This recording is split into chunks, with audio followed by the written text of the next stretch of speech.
So, ladies and gentlemen, again, we're back for our first video chat, basically, of the 2020 2021 NBA season. Of course, normally we would have been in a situation where we would have been on the radio overall in this case, but we decided to go StreamYard for this week only and, see how it works before we start making any arrangements for anything else. Um, as of right now, for some reason, it doesn't look like my camera is live. I can see you guys moving, or at least Yeah, yeah, but mine's just like you're frozen. for some reason. Um, Try to turn off and turn on. Okay, so like Danny said, we will discuss the last four games. So Danny, you're back and the camera is still frozen, but never mind. Talk. We can hear you. okay, so again, this is episode 59. We have it streaming on Facebook, and we also have it streaming on YouTube. In this case, I will try to do what I can to get the camera, at least on my end, working. But you guys, the Celtics just went with 4 games straight in this case, and of course, we don't really like the results that were basically given in this situation. The Celtics, of course, lost on the 27th of December to the Indiana Pacers 108-107. That was the first of a 2-game stint in this situation, as the Celtics played 2 games straight in Indiana, one of their mini series for the season. Then 2 days later, the 29th, they came back and ended up winning 116-111 against the Pacers. Before then winning the very next night against the Memphis Grizzlies 126-107.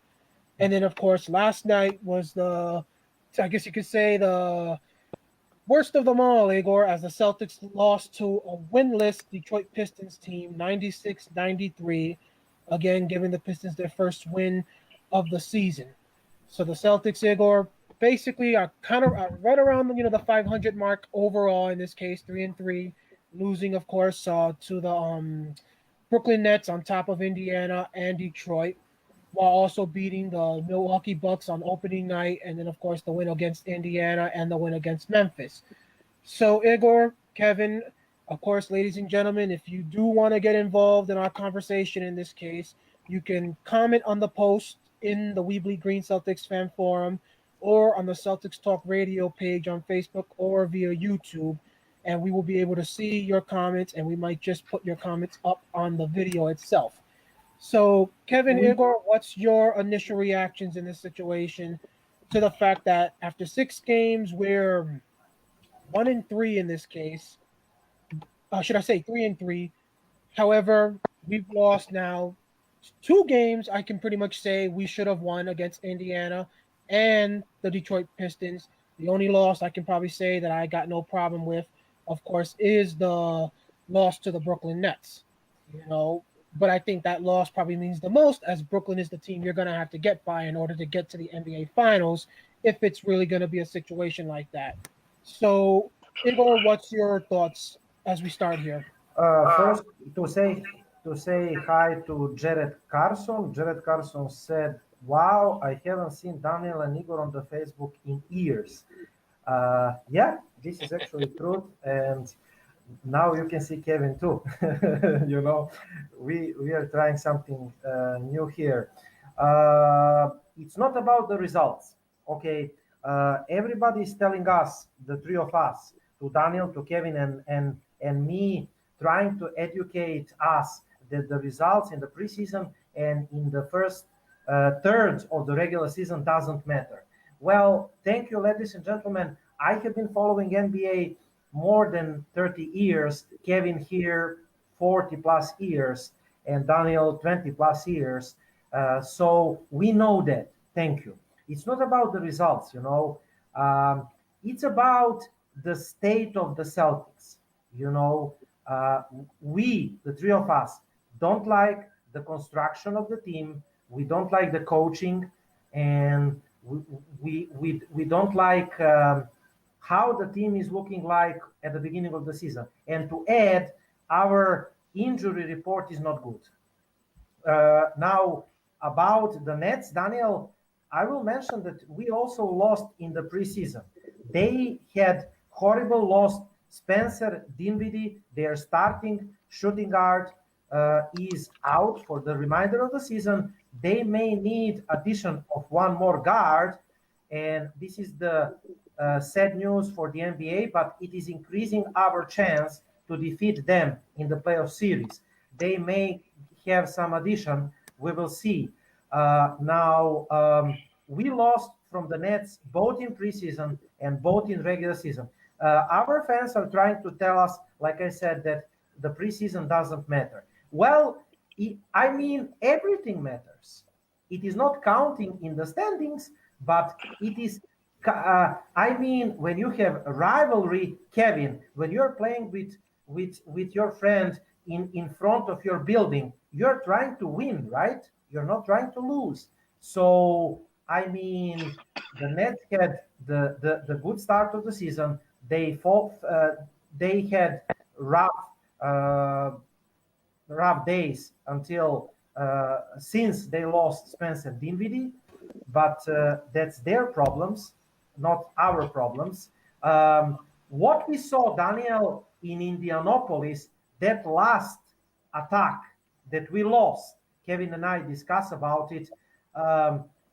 Many mistakes in Indianapolis from our side. This was winnable game, and we certainly didn't like what we saw. We recovered the other night, and we defeated the Pacers in the match, another match, 116-111. That is good, but with Oladipo. But this loss, 108-107, was without Oladipo. So against the Memphis, we had 21 points win, 126-107. It was literally blowout win. Everybody freaked out because Jaylen Brown had career night, 42 points, and he is number one in scoring in the NBA in many statistical categories. We're really happy for Jaylen Brown. But ladies and gentlemen, Memphis missed Ja Morant and the three starters. They are practically NCAA team. So are we really going to freak out about the win against the weak team? I mean, I'm not going to freak out. And Detroit Pistons, after 0-4 start, I mean, they had 15 points lead at the halftime, 21 points lead and at the third period. You know, they missed some players also alongside with Boston in that game. But to lose against this Detroit, it's really humiliation. What we saw, Daniel, a lot of problems. We don't have clear number third option without Kemba. We don't have fourth option without Gordon Hayward. We struggle to score the ball. We were defenseless last night, and the big ball lineup with Daniel Tice, with Tristan Thompson, it is not working for now, from whatever reason. And we struggle to create the offense. We have problems with creation of the offense. We miss what Andy Vernon, our friend, is calling on-floor general. Every single championship team is having dominant center and on-floor general. Anthony Davis, LeBron James, or I don't know, you name it. But us at Boston Celtics, we don't have it. We have bunch of wings and bunch of forwards and undersized guards. That's why I don't like our selection. Kevin? Well, I'm gonna say this. The game against the Grizzlies was a good game. Jaylen Brown really stepped up his game and played well. Again, our problem though is our shot selections. In the winning minutes of the third, well, more or less the fourth quarter. Actually, I think we won the third quarter against Detroit. Yes, yes, we did. And that's probably the first third quarter we won all season, and that's only because we were down. The way they played that second, third, fourth quarter, they need to play like that every game of the season for the next 72 games. And if they play like that, then wherever we end up at, we end up at. We're just we're not looking at the wins and losses. We're looking at the quality of play that we're getting from the Celtics right now, and the quality of play we're getting is not really good. We cannot rely on last second shots to win games for us. When we was up 93-90, we shot. I don't think we shot a layup during that last 2.5-3 minutes of the game. Everything was long shots, and which I don't understand. And I think maybe if we have a floor general, it takes the edge off of Marcus Smart to make that decision on what to do with the basketball. Yep. I think if you have Teagues, maybe in that situation, Teagues, he penetrates a little bit more. He gets an easy basket. He gets somebody easy basket. Now you're up by 5. You still need a 3 and a 2 to win the game. So that means they need 2 possessions to win the game. And we didn't close out really well on that game. Being down by 21 is not a good thing for us. Championship teams play at a championship level all the time. There's never no let off. It's just that they're at that level, and now your other teams have to meet them at that level. If they don't meet them at that level, then those are games they should win. Are they gonna have bad games? Yeah, they are. But if you want to shoot the 3 all the time, then you'll have problems all the time, because at the end of the day, everybody knows basketball. Your legs are the first thing that goes in the fourth quarter when you're a jump shooter. That's why you need to be able to penetrate, go to the basket, and things of that nature. I think that's what makes Jaylen Brown so special, because he can do everything. He can shoot the 3, he can shoot the tweener, and he can go inside and get a 3-point play. And that's what we need from Jason Tatum also. We need Jason to do that same thing. He sometimes he shoots the ball and it hits the back of the rim, hits the front of the rim. And I'd rather get a 2 than not get nothing at all, because that could be a 3-point turnaround where they make a 3 and we miss a 3. Now it's tie our score. Well, if you make a 2, we're still up by 2, and we have possession of the ball. I think we need to value our possessions more. I think we need to value the basketball more.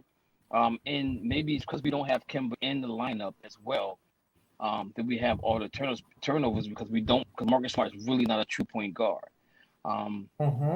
As far as the line is concerned, I'm okay with Tristan and Tyson in there. I'm not overjoyed with that, but I don't know if this experiment that Brad Stevens is doing or not. But it's giving them 5. They're playing 500 ball. You know what I'm saying? And in all actuality, they should be below 500, because that Milwaukee game could have went either way for Boston. It's just that it went our way for the win. So I'm looking for them to play Detroit again, and I'm looking for them to be more aggressive, going to the basket, shooting the ball, things of that nature.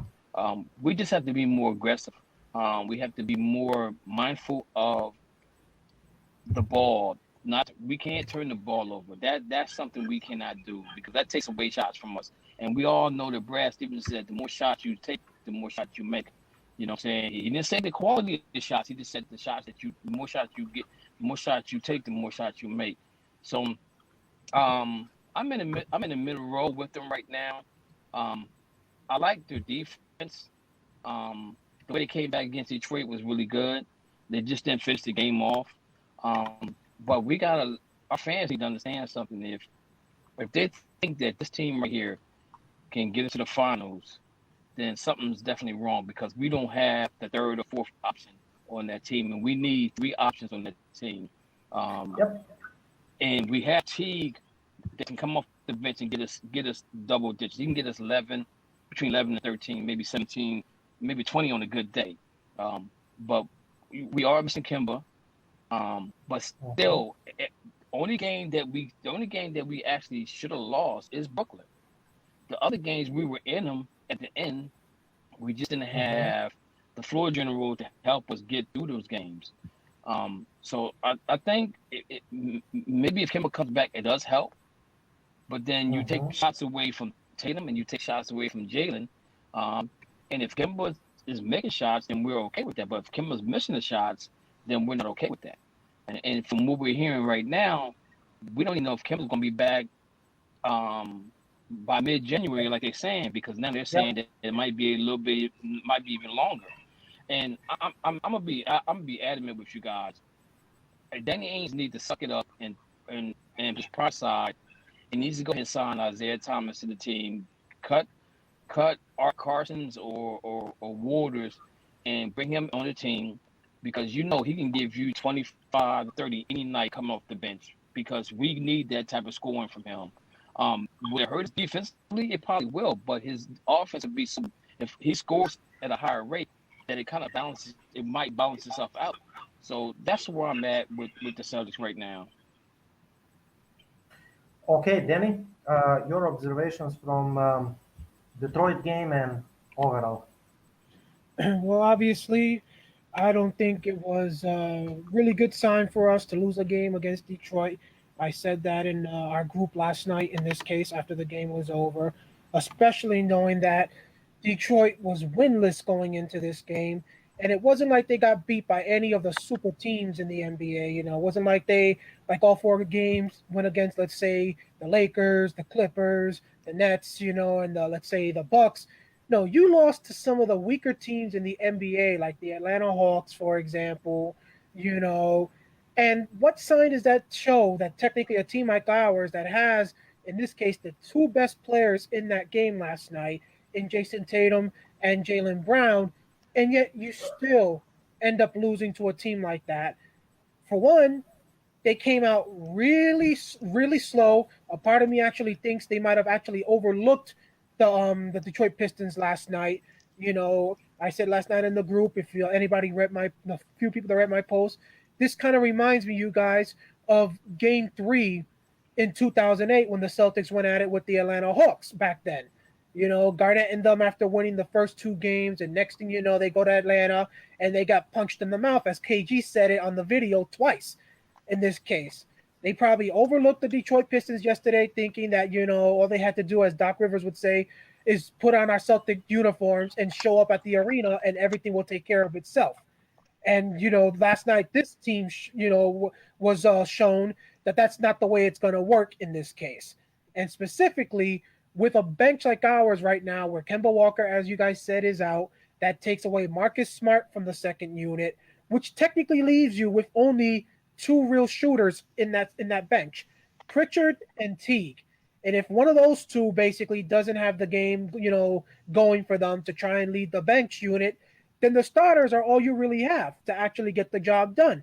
And after last night's game, they basically admitted it, that pretty much this game was on us because we showed up and we allowed Detroit to get the momentum and get the confidence right from the start because we didn't put our foot on their throat early on. Yeah, we managed to come back and all, which makes it even worse that you're now up 5 points with about maybe half a quarter left to go, and you still lose to them after going nearly 5 minutes without a single basket, in this case, down the stretch. Really, how does that happen for a team that has two players that are maximum contract players, in this case, currently playing, and another one that we can all say in this situation, in Marcus Smart, he may not be the best consistent shooter, but the brother can still nail some big shots when you least expect it, which is why Kemba has to return ASAP, because the sooner Kemba gets back, the sooner Marcus Smart can go back to the bench, and he can basically take teams from surprise in this situation, because all the attention will be on your top three players in Tatum, Kemba, and Brown in this situation. But there is no excuse, you guys. No excuse for losing a game like that last night in this case. You know, you didn't have it wasn't a situation of the officiating going totally against you. It wasn't a situation where you were rested, tired because you're playing on the second night of a back-to-back and the opposing team in this case is well rested. And, there's really no excuse for it, and unfortunately we got too many Celtic fans who basically still want to find a way to make excuse after excuse after excuse in this case, So I can live with losing to a team like Brooklyn maybe even live with losing to a team like Indiana that's a playoff contender. But I highly doubt the Detroit Pistons are even going to sniff the playoffs this year, and yet you still allowed yourself to get beat.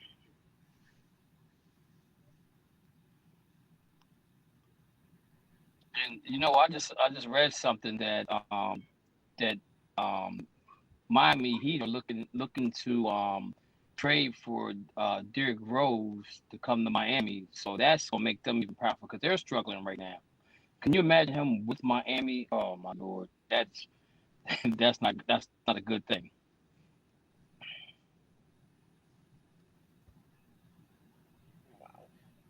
Boy, it's the last thing teams in the Eastern Conference needed to hear. Mute myself. Yes, I mean everybody's trying to improve, obviously, in the NBA right now. And what I wanted to say, guys, about from the last game, to read some stats. So against Detroit, Jason Tatum, 37 minutes, 28 points, and 6 rebounds, 2 assists, 3 turnovers, +4. Jalen Brown, 37 minutes, 34 seconds, 25 points, 9 rebounds, 2 assists. Marcus Smart, the third best player with current team that played against Detroit, 38 minutes, 13 points, and 9 assists, and 3 rebounds. Then from there, Tristan Thompson, latest addition, 25 minutes and 35 seconds, 5 points, 8 rebounds, 9 rebounds, and 2 assists. Daniel Tice, 24 minutes. So practically, Brad Stevens pumped up the minutes, playoff minutes for Tatum, for Brown, and for Marcus Smart early in the season. And Tristan Thompson also. Jeff Teague played 20 minutes from the bench. This is probably, and Grant Williams, this is probably maximum. So practically, we played maximum strength and still got short against Detroit. So everyone that is thinking like we were joking in this game, we were not joking.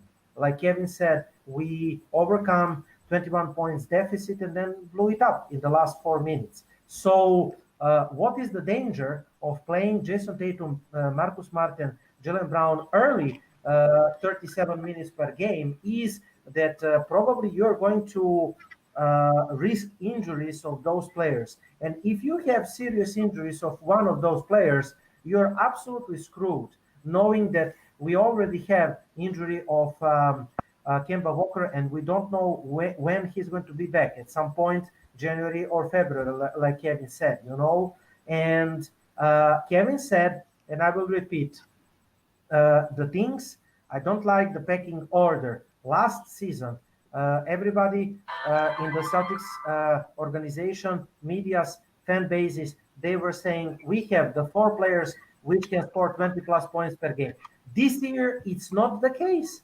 So you need, this year, you have Jason Tatum, you have Jalen Brown, and Kemba Walker is out. So without Kemba Walker, we really miss some points. We miss Kemba Walker's 20 plus points per game and Gordon Hayward's 17 points per game. Jeff Teague emerged as 4th or 5th option in the scoring list, and this is good. But Marcus Smart, can he be the third scoring option of the championship team? I don't think he's good like 6th option. So we really miss points without those 2 guys, and we miss playmaking. Do not forget that Gordon Hayward probably the best playmaker of the team. Kemba Walker, only nominal point guard. He's better as the off-ball guard. So what we miss is the points. Kevin has the point. The defense in the stretches was really good last night against Detroit and overall. But we struggle on the offense. We don't have enough points in systematic half-court offense. That is our main problem. Kevin? One thing that bothered me when you gave out the stats was Jalen and Jason both had 2 assists per each other Yes. per person. To play 37 minutes and only have 2 assists, that's unsatisfactory. They have to both average anywhere from 6 to 8 assists a game. And Right. it's not that hard for those guys to get it because they run the floor well, and they gotta sometimes they need to pass the open guy. Marcus Smart had 9 assists. Okay, so that's pretty good for Marcus. But if Jason and Jalen can average anywhere from 7 to 9 assists a game, that's 18 points. Okay, that means somebody else is getting buckets other than them. That means they don't have to work as hard to get the buckets that they need to get. So you give out those assists, and Tristan gets maybe a double-double. Tyson maybe gets a double-double. Maybe Pritchard is in that double-double situation. And T could be in a double-double. Somebody could be 8 to 12 points plus in the scoring. So that means they don't have to work as hard. I don't like that. I don't like them having just 2 assists together. That to play that many minutes, that's not good. And Brad Stevens needs to address that. If he hasn't, he needs to. To me, right now, I mean, I know the season's young, but we have no excuse. Even though we added Pritchard, and we added Teague, and we added Tristan. Okay. But the nucleus of the team is still there, so it's not like they're out of shape. They should still be in shape. So it shouldn't be an issue. You know, the one thing that really bothered me with Jason Tatum was when they were off for the coronavirus. He made a comment, said that he hasn't touched the basketball since the last time he played. That bothers me a little bit because I'm like, everybody else is in the gym and you're not in the gym. You're not. I mean, I know he lives in Boston. I know this probably he lives in an apartment. He don't have a house. But I know if he really wanted to get to the gym, he could have got to the gym. To me, that just shows me the sacrifice that he doesn't make compared to the sacrifice that Jaylen Brown makes for the team. And that's why I always say that I think Jaylen Brown is a better player right now than Jason Tatum is. And Kendrick Perkins even agreed with us on that note because you get to see it on the court. Jaylen Brown doesn't settle for jump shots all the time. He'll take the tweener. Yes. He'll take the layup. But Jason will go to the basket sometimes, but he doesn't finish well. You know, and you live by the 3, you die by the 3. You know, and I mean we're only 6 games in, but again, those are the issues I have with them too with the assists. They need to definitely bring those assists up. Yes, I mean before Daniel, really quick. We have a lot of subjects. I mean, they are discussed at the page. Personally, I told you, Kevin, pre-show that I think this discussion, without all, I mean, I can give all compliments to Jaylen Brown and Jason Tatum. It is not important, in my view, who is better player. Obviously, Jason Tatum is rated higher than Brown. Somehow he's chosen from the fan bases, from the organization, from the NBA itself. You know, you can see on the ranking that this is Jason Tatum's team first, not Jaylen Brown's. But Jaylen Brown is really playing well. In the last playoffs, he played better than Jason Tatum. Also, he played, good in the 6 games in this season. Like Kevin said, better than Jason Tatum.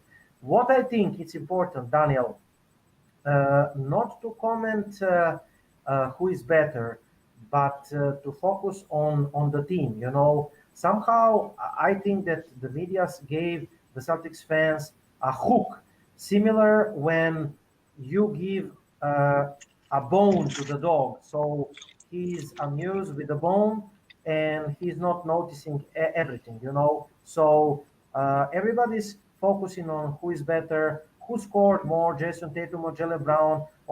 And meanwhile, the Boston is not playing well. It's early in the season. We miss Kemba Walker and Langford, but it is obvious that we are not in the good shape and not in the good form. I noticed, Daniel, that some players are having condition problems.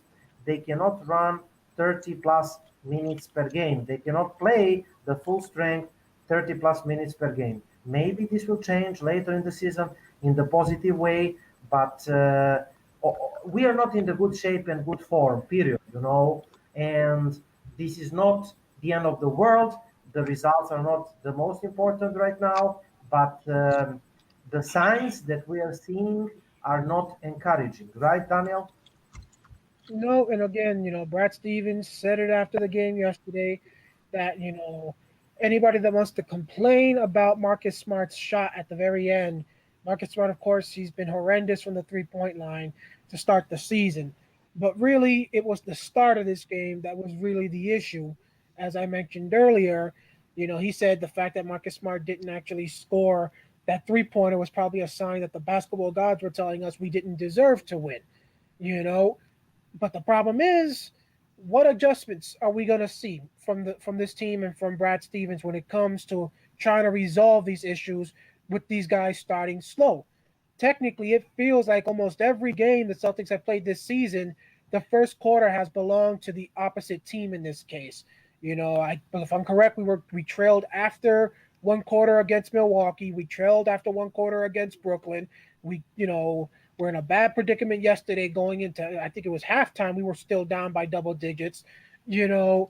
Something's got to change. The question is, with who?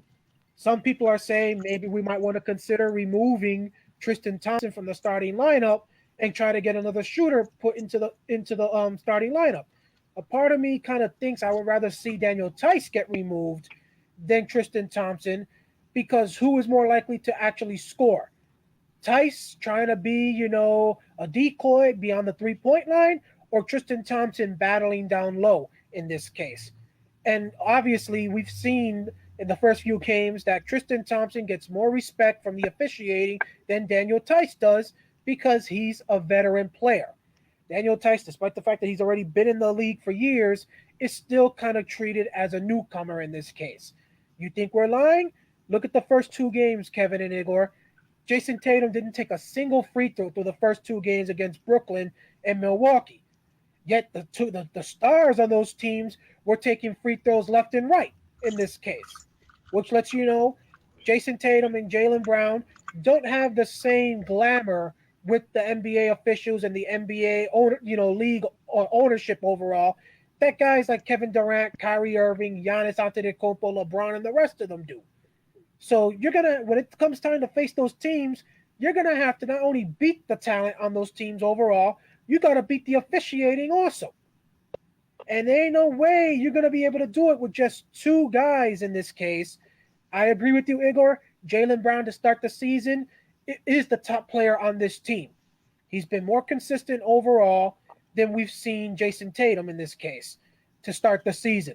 My question is, of course, what happens when we finally do get to the playoffs and you're facing the same team each and every game and you're having to defend Kevin Durant, or you're having to defend Giannis Antetokounmpo, or defend, some of these other big-time players like, maybe Jimmy Butler? Last year, we had these guys, and it was still not enough to beat a Miami Heat team, in this case, that doesn't have a big-time top 5 star. So why should we have any confidence right now that it's going to be the same thing this year? Or should I say that it's going to change? All because we've got 1 year further, into these guys' careers, especially if Kemba Walker isn't 100% healthy. At least with Tristan Thompson, one thing I can say is Tristan Thompson being in that starting lineup, he keeps guys like Giannis Antetokounmpo in check. Maybe not the whole 48 minutes, but at least to an extent of the game. Look at how it was for Giannis in that opening night game against us from the first half compared to the second half. If Giannis would have been dominated from the get-go, we would have lost that game. But because you have guys like Tristan Thompson who are on the court and big enough to bang with guys like Giannis and force them to take shots from outside rather than simply getting, to the rim and dunking, you are in a pretty good position in this case, But Literally, there's no other thing, nothing anybody can actually say to me that's going to tell me right now, unless we see a major injury, Kevin, to somebody on Brooklyn. I'm talking about one of the top players. Unless you're telling me Kevin Durant is going to end up with an injury at the end of this season and he's not going to be eligible to play in the playoffs, I say our ceiling is Eastern Conference Finals at best. But there ain't no way you're beating Brooklyn when the NBA knows, Brooklyn, aka New York versus Los Angeles. Kevin Durant versus LeBron James. The only thing we got going for us right now in this Boston Celtics franchise is just simply that, the name of the team and the history. You put the Celtics versus the Lakers, knowing that both teams are tied in NBA championships right now, you might actually get people to draw in just because of that one storyline. But other than that, there ain't nothing. The Celtics are going to have to really make a statement the rest of this season going toe-to-toe with those teams, especially the Lakers and Nets, in order for anybody to really say, you know what, I would rather see them versus the Lakers than see the Brooklyn Nets versus the Lakers. You know what else? The biggest issue with is that there hasn't been any sacrifice. This team hasn't made any sacrifices to get where they've gotten. If you look at it, when they played against LeBron James in the conference finals, they weren't supposed to be there. Okay, you look at the next year they come back and I think we lose to Milwaukee. Okay, with Kyrie there. Then last year we get to the Eastern Conference Finals again. There's no sacrifice being made for this team to really want to put into their mind, put the fire in their souls, and in their heart to say, yo, I want to get to the NBA Finals. They haven't felt pain yet, and that's what they're missing. They're missing that they're missing that pain right there. And as a fan, and as a fan of the Celtics, the worst defeat I ever saw was when we played the 76ers and we lost at I think Bird's rookie year we lost to them 3. I think it was 3-4. I can't remember exactly, but we lost to the Sixers in the finals, in the Eastern Conference Finals. Right. That burned. You could tell when them guys came back that next year. They was like, we're not gonna allow this to happen again this year. We're gonna come out here. We're gonna play the type of basketball we need to play to earn the number 1 seed, the number 2 seed. This team hasn't went through nothing like that. They haven't went through any difficulties like that. They haven't, and that's what they're missing. That they're missing that. Oh, like last year, is like, well, we got these conference finals, but we okay because of the coronavirus. We got these conference finals the year before last because of because somebody got hurt, Derrick Rose got hurt or whatever, and we ended up losing to Cleveland Cavaliers in 7 games. But the thing about it is that when Boston's up 2-0 in any series in 7 games, they were 37-0. Now they're 37-1. But that same team's not there no more. Okay, so it's not like a fire is burning in their soul or in their heart to want to win something. They gotta feel some pain. They gotta really feel some pain in order for them to understand what they're doing, how special this is for them, and how special it is for the fans. They can see the banners and all that, but it doesn't mean anything to them until they get to that point where they might be able to put a banner up there and they don't do it. Then that puts that fire in their soul and say, you know what, next year we're going to win the NBA Finals. We're going to the NBA Finals. We're going to win. They haven't felt that yet, and I think that's what they're missing. I think they're really missing that part of it. And I just wish that Brad Stevens would bring somebody back on that bench, like a Paul Pierce or Kevin Garnett, one of those guys that been through the fire, and so they can express to them how important it is to be a Celtic and what those 18 championships mean. And if you think about it, we went 20 years without winning a title. And finally the Lakers finally called us. For 20 years we hadn't won anything. You know what I'm saying? So now, Yes. do we want them to pass us, or do we want to get that next title? And so you need to Yes. have somebody on that team that has that fire in them. Yes. And Yes. th- th- Bravo. and I, even with Danny Ainge, I don't even know if that fire's in Danny Ainge. You know what I'm No. saying? I don't know. No. He is absolutely. I'm saying it's a big criticism. Of course, at the end, they are saying that I'm the bad guy because I'm saying this and that. But Danny Ainge is not about winning right now. Danny Ainge is playing his game just like video game. He is rebuilding team via draft. Just like you're playing online manager and you're changing the players, you're doing some virtual draft and something. That's what Danny Ainge is doing. And Danny Ainge, all he cares is to keep his job and to please the fans. Okay? To please the fans. He's trying to please the fans, and this is what is pissing me off the most. Okay? This is what is pissing me. And what you said here, are we really going to be quiet and just to enjoy watching the young kids grow? And somebody told me today that Jason Tatum is 22 and he has 5 years to be 27. What does that mean anyway? So we're going to sit here and wait until Jason Tatum is 27 to be in his prime.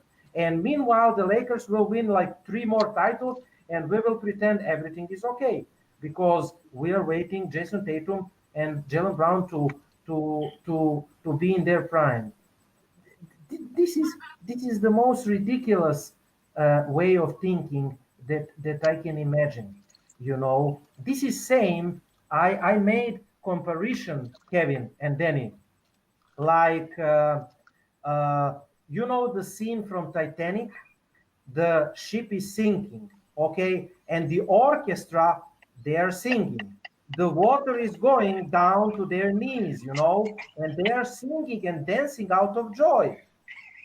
Boston Celtics are Titanic, and fans are singing and dancing out of joy. The water is down to their knees, and soon it will be over their throat, and they will still be happy. I cannot understand that. I cannot understand that. Everybody should be really upset because the Lakers tied with us, and because soon the Lakers will win banner 18 before us with this way of thinking, with this way of rebuilding, because we are rebuilding via draft. Daniel, how many times did we discuss about various rebuilding ways in the NBA? And how many times did we say that rebuilding via draft is almost never going to work if you want to win the championship? You will be locked in mediocrity. That's exactly where the Celtics are. And the people are telling me, well, Golden State Warriors win the title by rebuilding via draft. But they rebuild it in unique circumstances. Danny, can you tell us and explain us about that? Well, you got to think of the time that they did it, specifically where the league was in this case, and the fact that back then, ladies and gentlemen, you really had, let's say, what? LeBron James dominating the East in this case. Of course, you had Kobe with the Lakers out in the Western Conference. A lot of the top teams in the league, their guys were getting older and getting ready to walk away in this case. At the same time that Curry, Thompson, and Green were getting ready to go into the prime of their careers. The Celtics don't have that luxury, unfortunately. If you talk about the Celtics, okay, let's say people want to say 5 years. Give Tatum and Brown 5 more years in this case, before we really start trying to say that it's a failed, experiment.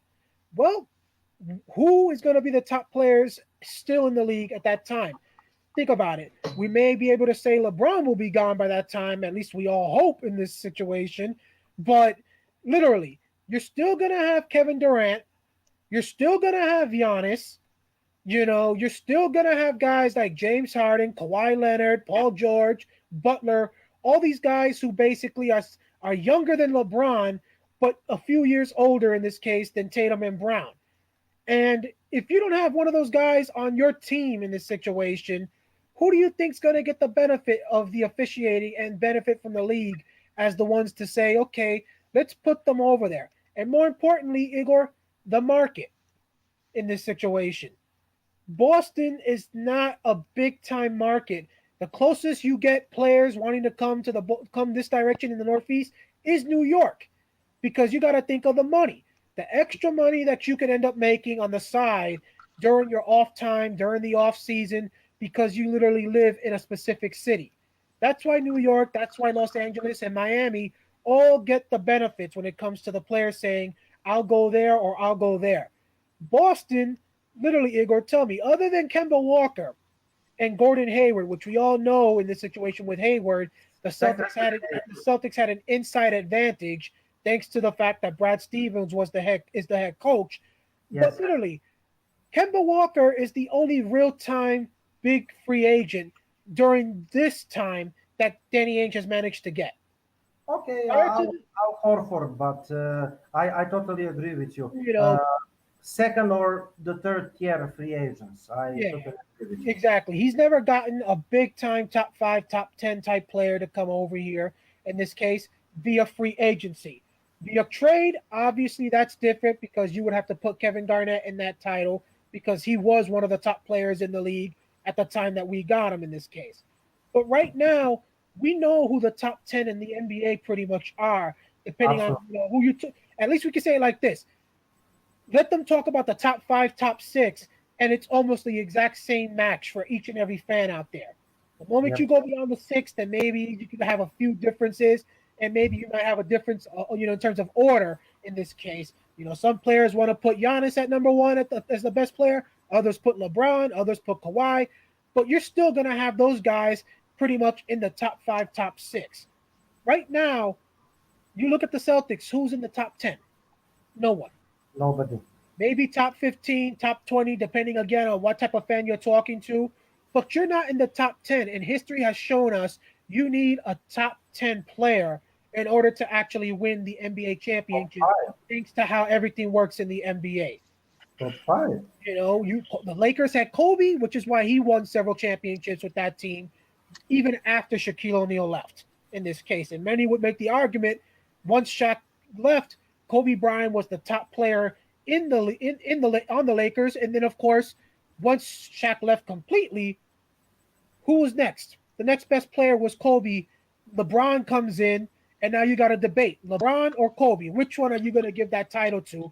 And most people gave it to Kobe Bryant, based on the fact that he had already the success and he was leading the Lakers in this case. Looking for LeBron, it took him running to Miami to join forces with Bosh and Wade in this situation before he won his first championship. You never saw Kobe have to run from the Lakers in order to actually join forces with another team in order to actually become a championship, winner at that point. So this time, we're at a time with the NBA where it's all about the superstars. Yeah, you can load up your team like the way the Lakers are doing right now by adding a bunch of other veterans in this case via free agency and trade that are really good shooters. But take LeBron off the Lakers, ladies and gentlemen, and they're not a championship contender either, even with Anthony Davis and the rest of the roster they got there.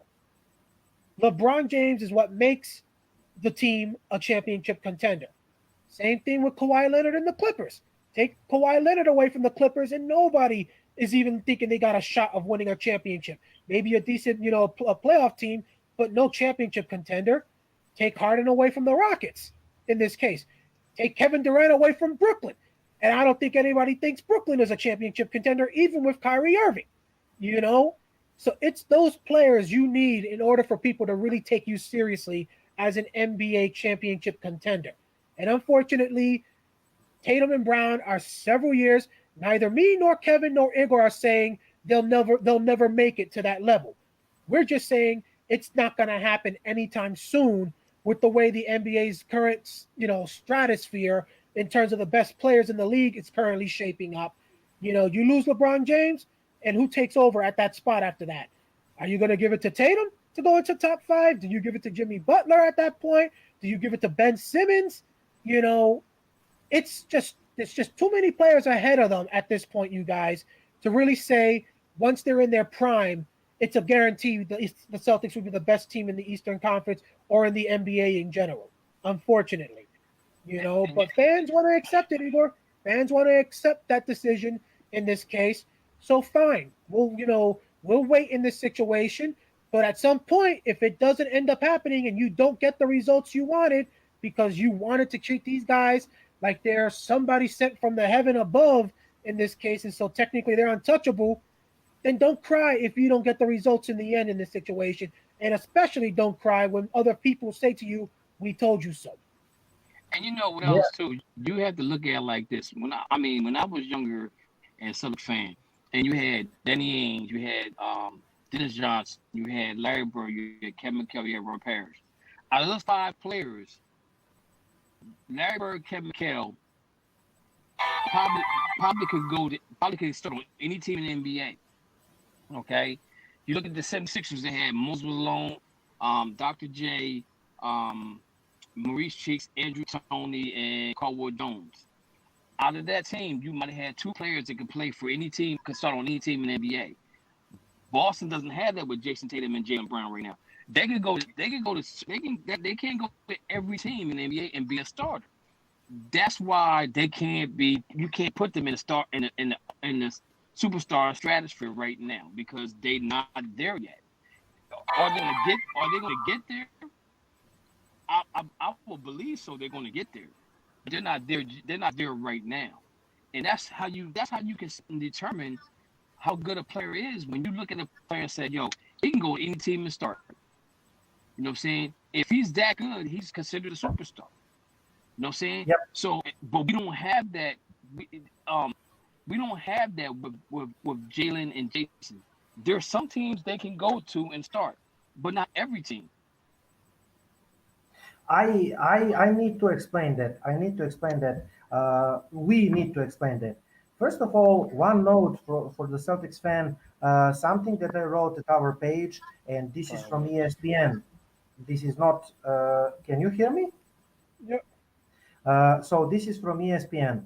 Jason Tatum finished 11 on their poll. I think this is stretch. You can say he's top 15. This is stretch also, but 11 is prize. Jaylen Brown is 32nd. Marcus Smart 37th. And Kemba Walker finished 48 amid injury uncertainties. 48. And the Celtics tandem, Daniel Tice and Tristan Thompson starters, they didn't make the list of top 100 players. Now, why I'm telling this? Of course, yes, Brian Langford, then he put the comment, you don't reach your prime until 27. I will answer to this before answering to this. Every fan are forming his list of players, right? Kevin, his list, or on his list, maybe Jaylen Brown is top 5 player, or Jason Tatum. Me, Daniel, of course, we can put Jaylen Brown and Jason Tatum. What is counted, what is worth, is not our fans list, but NBA list, and media list, ESPN list, Bleacher Report list, and they are voting. The medias, the fans also for the All-Star, but it is small amount of percentage. So based on All-Star selection and based on all NBA selection, based on those lists, you are forming the ranking of one player, okay? So if the player is top 5 or top 10 on those charts, official NBA charts, then he is considered top 10 player. Not because Igor or Kevin or Brian put Tatum and Brown on top 5 on their lists, okay? So somebody told me, well, what? Those are some stupid media lists. Wrong again. Based on all NBA selection, based on all-star selection, you have contracts, because Jason Tatum is all-NBA player on the third all-NBA list. He got the maximum deal, 5 years deal, okay? He could not get fifth year if he's not all-NBA player. And he could not be all-NBA player if medias didn't vote for him, okay? Those are basic rules, So if the medias firstly vote for that player, he is considered top 10 player.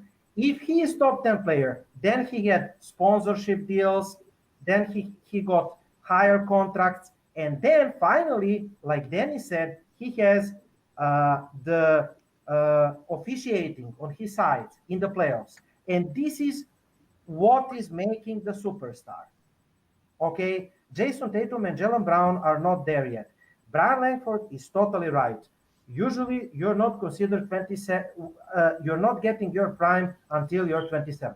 I'm asking Brian and everybody of you, who is telling you that Jason Tatum will reach his prime in the year of 27?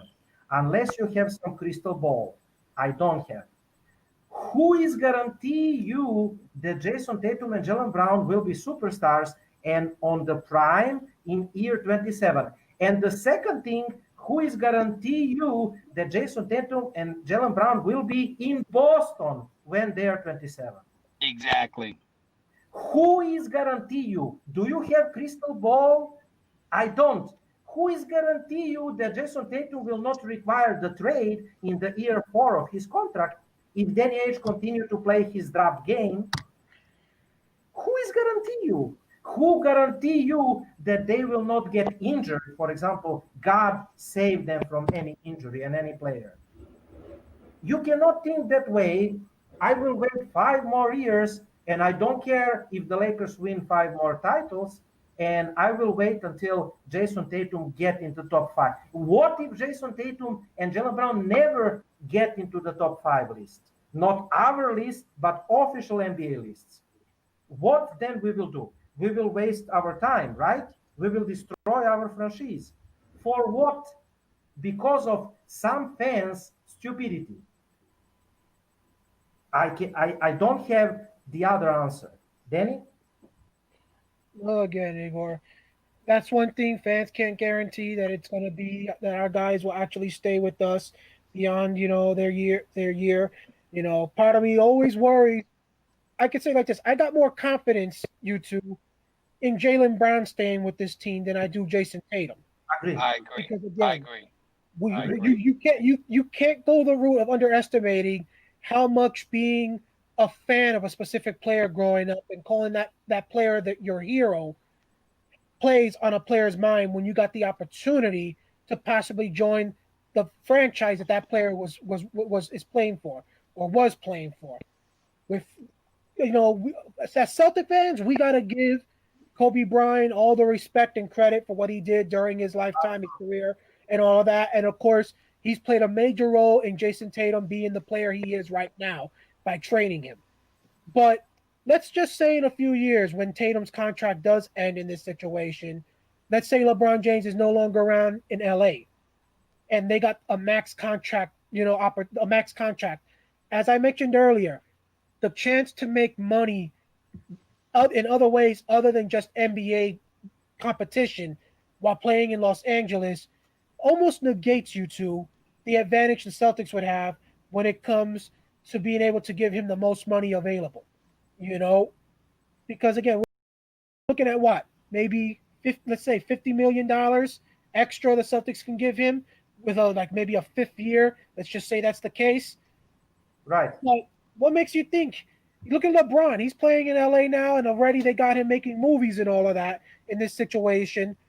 What makes you think that Jason Tatum won't be considerate of the chance of being able to do that if he's able to play for the purple and gold? If I'm correct, Danny, Kawhi Leonard left Toronto to Los Angeles. He could get more money in Toronto if he stayed. Don't get me for that, but practically moved to the big market team for less money. Yeah, and obviously I give Kawhi Leonard a ton of respect for not jumping on the bandwagon with LeBron and saying instead of me wanting to team with you, I literally want to give you a nice ass kicking pretty much in order to become champion in this case. So that's one thing I can say. Players, anytime they got a chance to go to Los Angeles, to New York, to Miami, to these big time markets, you always got to be concerned in this case. Obviously, this year, what gave the Celtics a really good, chance that the Lakers already had a ton of their money, pretty much no cap space whatsoever, because LeBron and Davis were going to be taking up the most of it. Unless they wanted to let Davis go, that was the only way they would have been able to get Tatum to that team, because they know for damn sure we wouldn't be trading him to them in this case unless they're giving us a big time player in return. So I think Igor fans, we got to look at the situation of who is that missing piece on this for the Celtics squad. Again, even with Kemba, I don't think you got enough to get by the Brooklyn Nets in this situation in the Eastern Conference. Kemba is 48 player at the least. Very injured. 48. I think, and we saw it in the opening night win over Milwaukee. I have confidence we can get by the Milwaukee Bucks come playoff time, because now you have that center that's been missing ever since we ended up letting go of Kendrick Perkins many years ago.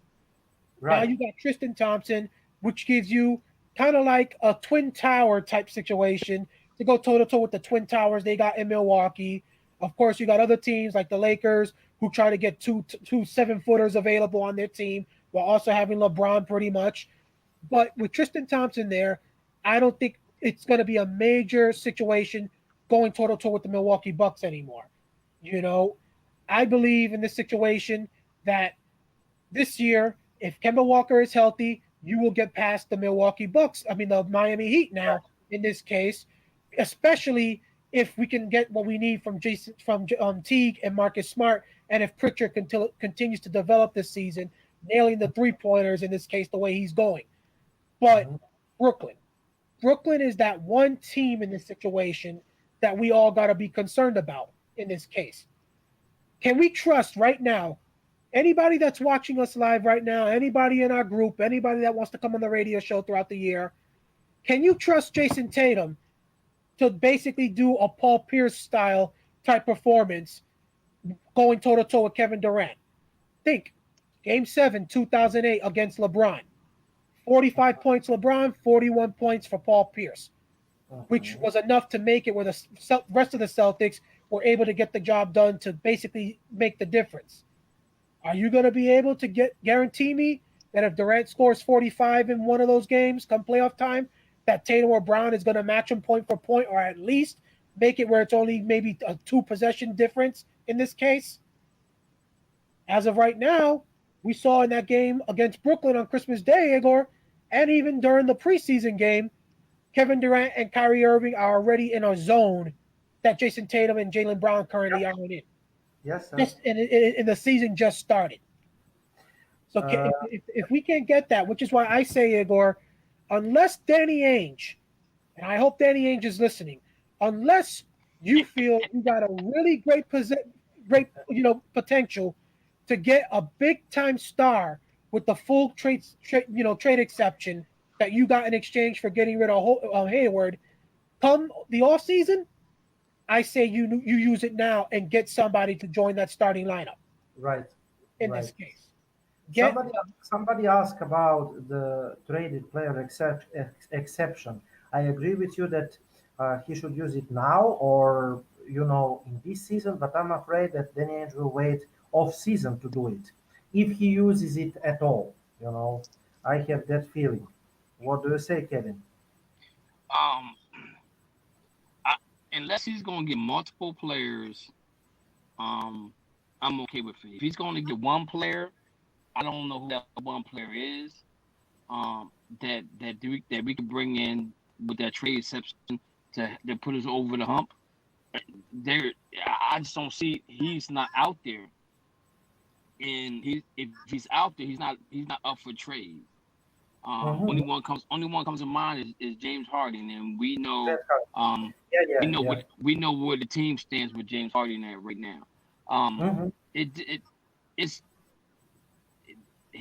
Danny's in a good place, but he's in a bad place right now because the trade exception has to this got to bring some gold to this team because I think there's some pressure on Danny Ainge at this point in time.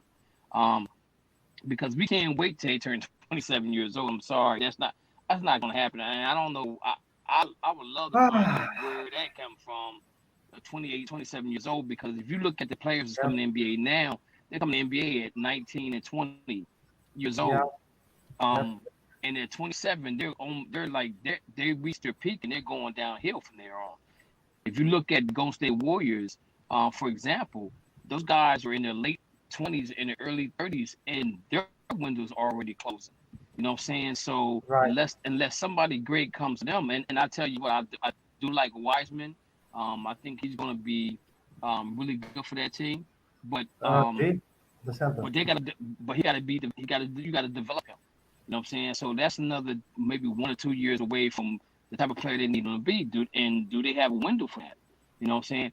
And with Boston, I don't know why the fans think that they have a 5-year window, because so many things can happen within 5 years of that window opening or closing. As you guys were saying earlier, that it's hard for Boston to get free agents to come there. And if you think about it, I mean, Boston has always been through a trade or through a draft, and that's what makes it so special. That's what makes those banners so special for the Celtics, because they traded players away to get players. They drafted players at a high caliber that can play the game of basketball. And so it meant more to them because you got drafted by that team to do what you got to do. If you listen to Paul Pierce will always say later in his career, I just want to hang one banner up. That's all I want to do. I just want to get my name up there, just one banner. You know what I'm saying? And they had the opportunity. They could have had at least 3, but they got 1. You know what I'm saying? But because he was drafted there, that says something. And even with Tatum, if you think about this, if Josh Jackson sends his medical report to Danny Ainge, do Danny Ainge still trade? I mean, do Danny Ainge still draft Jason Tatum? Because remember, that was a big thing when those two was coming to college, because Danny Ainge was kind of in love with Jackson, and he didn't send his medical report, because he felt like he wasn't gonna get no playing time. You know what I'm saying? So we drafted Jason Tatum. You know what I'm saying? So all that comes into play when it's time for Jason Tatum to re-up or stay in Boston. You know what I'm saying? It's really hard to get players to stay somewhere like that. If we're not winning or if we're not contending. Back in the day, when Boston was going through the transition, you had Brian Shaw, you had Rick Fox. When they was on the team, they were making playoffs, but they wasn't going far. As soon as their contracts was up, they darted and went out to California. They went to Los Angeles. They went out there to the Lakers. You know what I'm saying? You know what I'm saying? And even though Boston drafted those guys, they was like, yo, I'm leaving. I'm going out to L.A. I'm going to make movies. I'm going to make movies and play basketball. Chauncey Billups, because of the trade, but Chauncey Billups, Right. And so what our fans need to understand something is that when you draft a player now, it's not guaranteed they stay with the team. You know what I'm saying? They're going to go to the best situation financially for them, number one. And 2, if they really want a title, they're going to go where they can win a title. You know what I'm saying? What Jalen and Jason need to do now is just concentrate on playing basketball, making Boston the best team possible, and maybe there's a free agent out there that says, you know what? I'm the key to I'm what's missing in Boston. Let me go to Boston and help these young guys win a title. If they play at that level, I guarantee you it will come to them. It's not going to take much. It's not going to take much because it's going to come to me. Because, basically Al Horford came because Isaiah's like, it's a great city. The people up there love you. Brad Stevens is a very smart coach. You know what I'm saying? Yeah. We had good atmosphere. We had a good atmosphere. Al Horford comes in there. He loves it there. He didn't really want to leave, but money made him leave. You know what I'm saying? And that's what a lot of teams are doing now when it comes to Boston. If you're if you could be a superstar, they overpay you not to play in Boston. So you got to make that. So the team has to make those sacrifices, and show other free agents out there that are just 1 through 10 or whatever the case may be, why they should come to Boston. You know what I'm saying? And help win titles. You know, a lot of people they're stuck on Eric Gordon coming to Boston. I don't know if he's not in the superstar status, in my opinion. But I think if you bring Aaron Gordon to the team, then that solves that solves one of the problems there, because he can create his own shot. He's a good rebounder, and he finishes well. You know what I'm saying? But what do you give up to get him? You know what I'm saying? And with that trade exception, if Danny's smart, he doesn't focus on one player. He focuses on players. You know, and I think once James Harden gets traded to wherever he's going, and if he don't come to Boston, okay, then that team is for the pickings. And I see some of those players. I see like PJ Tucker. I can see him coming to Boston. He's a good defensive player, and he has a shot. And he knows his role. You know what I'm saying? And he's a veteran. So he has to mix it up a little bit in order to get the guys to the point where they need to be. Because right now, Jason and Jalen they can't do it by themselves. And I don't know where this 27-year-old thing comes from that you reach your prime. Yeah. I don't agree with that. The fans and the Boston media, Kevin, will every time make perfect excuses, every time perfect excuses. So this is how they, and by the way, about year 27, remember that Gordon Hayward came in Boston, then Daniel, if I'm correct, 27 or 28 years old, in his prime, right? So he signed in Boston, then first game against Cleveland, he got injured, and from there, his career went downhill, sadly. And I wish him the best. He's playing well for Charlotte Hornets right now, but all I'm saying is nothing is guaranteed, okay? And you cannot think that way 5 years from now. Exactly. Greetings from Jose L. Espeso Navas. He said, this is strange start of the season. I think that we need to be patient with the team. For me, now it's preseason time. Greetings from Spain, fellas. Thank you. We appreciate comment, and you can all comment on our link or the Facebook pages. I agree. We are saying here that until 30% of regular season is played, we don't know where the teams are standing. Right now, we see some trends and nothing else. Boston Celtics missing Kemba Walker, Romeo Langford, but we are just saying that we don't like what we saw in these 6 games. Maybe Boston will recover. Maybe when Kemba Walker comes from the injury, everything will be fine. Another comment, Danny, please put it on the screen. Hey, Igor, why is Jason Tatum shoot selection so poor at times? Excellent question. Jason Tatum, in my opinion, had treatment from Kobe Bryant, if you agree. If you recall, a couple of years ago, Kobe Bryant is his idol, and he worked with him.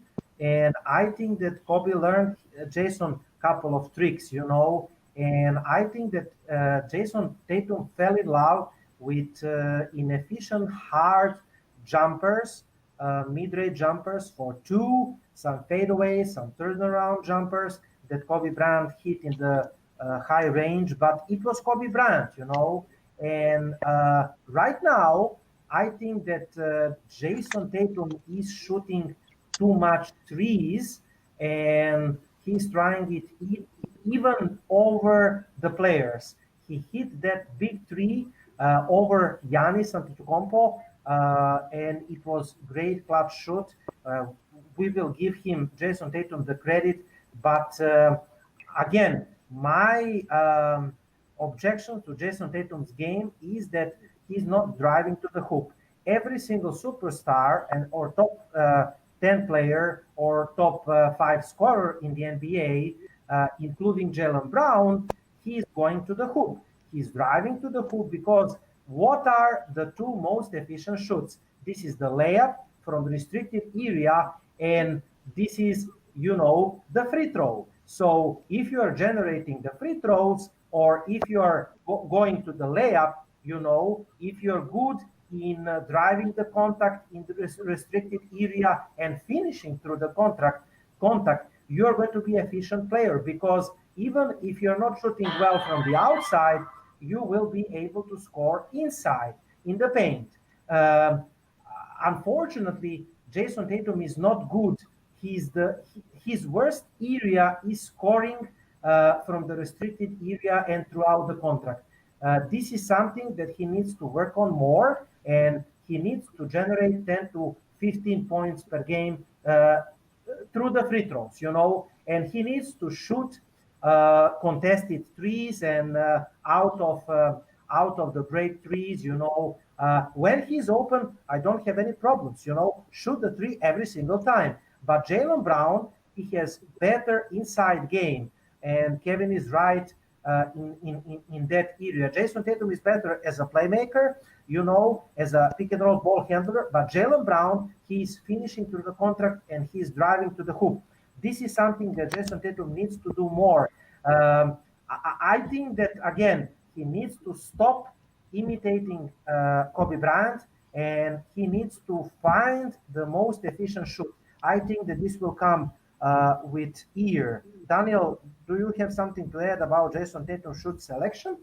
Well, again, because of the fact that you just said, as I said earlier, his fascination with Kobe Bryant, I'm not surprised that he takes more threes than he does jumpers and attacking the rim and all of that. And that's one reason why Tatum doesn't get as many foul calls and the type of treatment that so many people think he deserves, because the officials are not going to call many threes in this situation, many fouls on three-pointers, unless, like I said, you're one of those top players, or they feel something truly horrible took place that you basically we got no choice but to give it to him, because of the fact it's so obvious that it happened. And if we don't, then we can get criticized. But it's the type of threes, you guys, that I got the issue with Jason Tatum in this case. The fact that you do not see, think about the two best three-point shooters in the history of the league, Reggie Miller and Ray Allen in this case. We all know what it was like watching him, because he played for our Celtics back in that, when we won that championship in 2008 and for several more years after that. I think that Tatum needs to work, and of course I put this more on Brad Stevens, but I think we need to see more plays made for Jason Tatum to get the same type of shooting opportunities when it comes to the three-pointers that we saw Ray Allen get alongside, Garnett, Pierce, Perk, Rondo, and the rest of them. How many times did we see Tatum, or should I say Ray Allen, run to somebody, get the ball handed off, and he just walks right back, turns around, and quickly lets the shot go up in this case? Which is why pretty much even when you knew that Ray Allen was the one going to get the ball at the last second, literally teams could not stop it. And Ray Allen, 9 times out of 10, made them pay for it. You know? But Tatum, what do we see when he has a pick and roll type situation? Like Igor said, we don't see him take the ball and quickly charge to the hoop, nor do we see him take the ball and quickly turn around and let the ball go in this case. No. He goes into the mood of grabbing the ball and trying to make some sort of move dribbling wise before trying to take a step back three with a defender's hand straight in his face. Literally. He is a great player, but he has not developed the skills where you can basically say, okay, I'm confident you're going to nail that. Think about it. You got someone like the people from our sports shows in the morning. That meant that he may have hit that shot against Milwaukee in the season opener in this case, but how much of that was due to talent versus luck? Think about that, you guys. I'd rather be lucky more than I'd rather be lucky than good anytime. Simple as that. You know what I'm saying? And Dan, you made a good point there about the shot selection. If if Tatum can learn how to shoot like off the pick and roll, like Ray Allen does, that makes him so much more dangerous because now you have a choice to penetrate or shoot the three or even shoot the tweener. That will be that will be so much a big improvement for him. It would that would put him almost at superstar status if he could learn how to do that. That would put him over the top. I truly believe that, and like Igor said about the free throw shooting. If you look at it, you look at all great scorers, they can get anywhere from 10 to 12 points from the free throw line. All right. Absolutely. So if Tatum is having 3.3 free throw attempts per game this season, guys. I found the statistics. So this season, actually, according to basketballreference.com, Jason Tatum is having like 3.3 shooting in career, 3.5. It's horrible. Yeah, he needs definitely shot selection is the issue here, and we're not saying that he's not good. We're not saying he's not going to be great. No. We're just saying that the shot selection that they're doing in critical times of the game are not very good, and this is where Brad Stevens has to step in and say, I know Brad loves the three, but if you're up by 3, what's wrong with taking a 2, and you're up by 5? Now you still put pressure on the team to score, okay? But if you put pressure on the score, what's the worst they can do is get a 3-point or 4-point play. You're still up by 1 and you have possession of the ball. So as long as you run a decent play, you're fine. That was my whole issue with the Detroit Pistons game. At the last 2.5 minutes, 3 minutes, is we didn't run any sets to get good shots. Everything was jump shots, no layups or nothing like that. And this is where I think we're missing the floor general, where if Kimball would be very valuable if he could get in there once he gets in there, and he does that for the team. You know what I'm saying? So yeah, the fans need to understand that we all have the same interest in the Boston Celtics. Is we want to see them win, we want to see them win titles, but there's a way you go about doing it, and those that believe that we're going to sit around and wait till they turn 27, 28 years old to win a title, it's not going to happen because Brad Stevens will be fired and Danny Ainge will be gone by that time. I'm be perfectly honest with you. Absolutely. Because the fans are not going to tolerate that. There may be some fans that want that, but the majority of fans are not going to tolerate that. Because if you think about when Paul Pierce got hurt and they traded all those players away for Kevin Garnett, okay, Danny Ainge is on the hot seat then. Doc Rivers is on the hot seat then. And what he do? He took all those draft picks, brought in Ray Allen, Kevin Garnett, and they brought in some Sam Cassell, P.J. Brown, some other players to the team, and they won a title, right? We all thought that there was a window for them to at least win 3 titles in that window. You know what I'm saying? But injuries had a problem. Injuries plagued us. The 1 year that we lost to Orlando. And then Perkins get hurt game 6 against LA, and we lose that finals. You know what I'm saying? So those are 3 titles that I felt like we should have won because of injuries, But again, he switched those he traded those players away to get great players.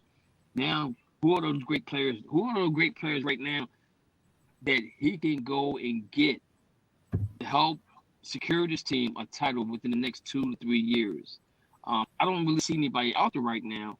I don't even see our bench being that good to try to get somebody like that. We've had assets after assets after assets, and we got Jaylen Brown and Jason Tatum out of the group, and it's going to be rough. It's going to be rough. And we know the season's young, and we're not bad. We're not bashing them. Well, we're just telling you what we see. And every fan sees the same thing. It's just that they want to interpret it a different way. We have questions. Danny, can you please put on the screen? And we really appreciate Abe Ezra.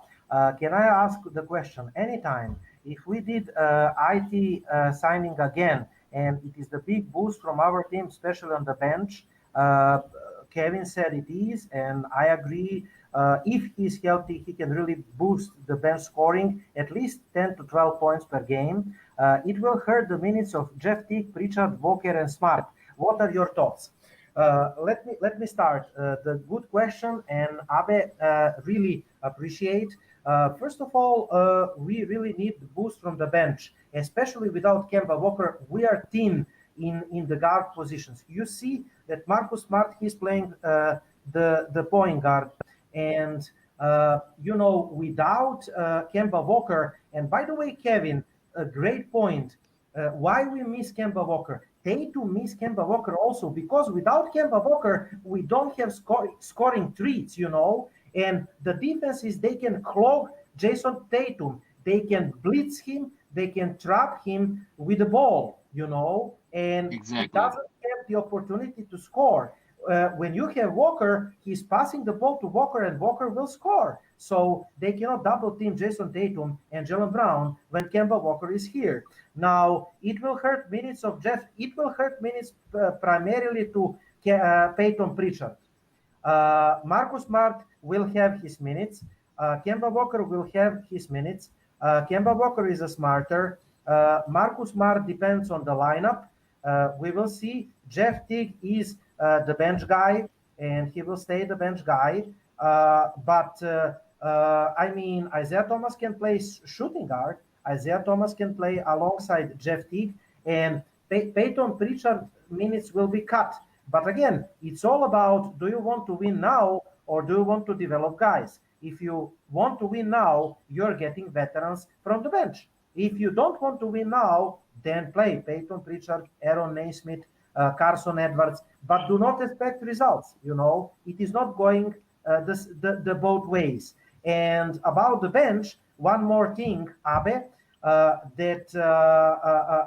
when you have superstar, for example, James Harden, then other stars will want to join him.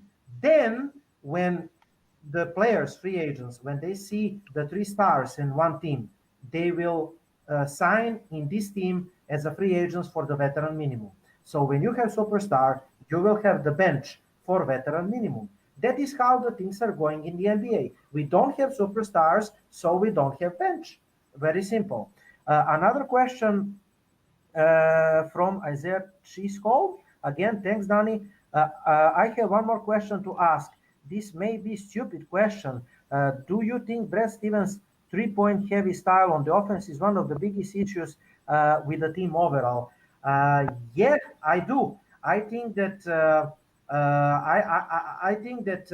this is because of his style of the offense, and I will give a chance to the guys to answer to those two questions also.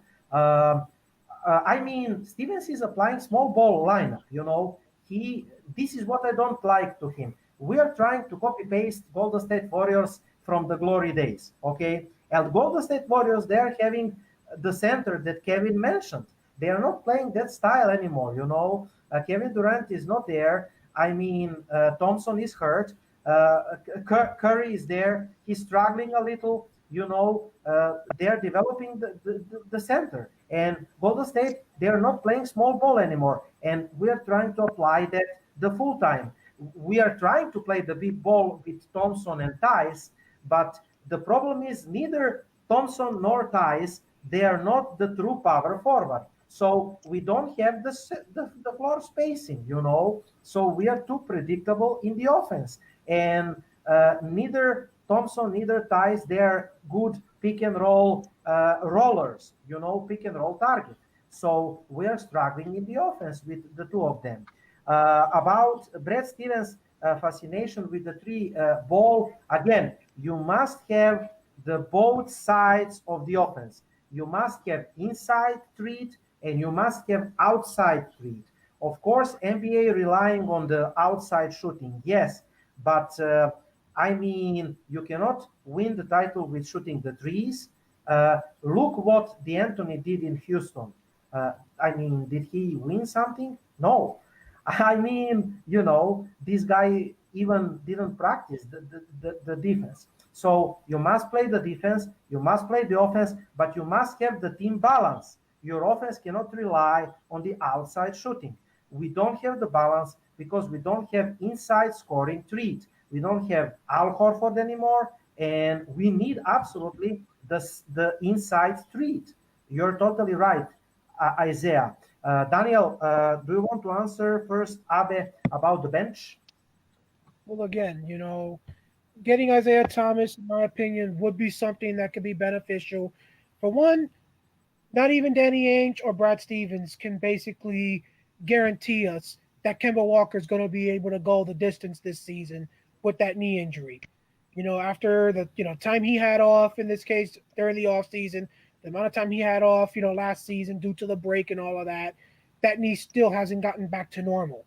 So if I have to consider who would I prefer to basically be out there offensively down the stretch, let's just think about yesterday's game, for example. Down the stretch, who would I prefer to be out there down three? Isaiah Thomas or Marcus Smart at that point? We already know Isaiah Thomas is a better three-point shooter than Marcus Smart is because we got to see him do it personally for us before the trade to Cleveland to get Kyrie Irving. So right now, you look at the numbers, Igor, our three-point shooting this year, in this case for our top three guys overall, Jaylen Brown is only averaging 2 3-point makes a game out of almost 6 attempts a game. So that's basically he's shooting 37.5%. Jason Tatum is averaging almost 8 3-point attempts a game, and he's making 3 a game, 38.3%. And then Marcus Smart, shockingly, his number is up in terms of the percentage. He's at 44.1%, but mainly because he's taken, I guess you could say less threes. He's averaging 5.7 now per attempts per game, and he's making 2.5. Isaiah Thomas, everybody, their main issue with him is defense.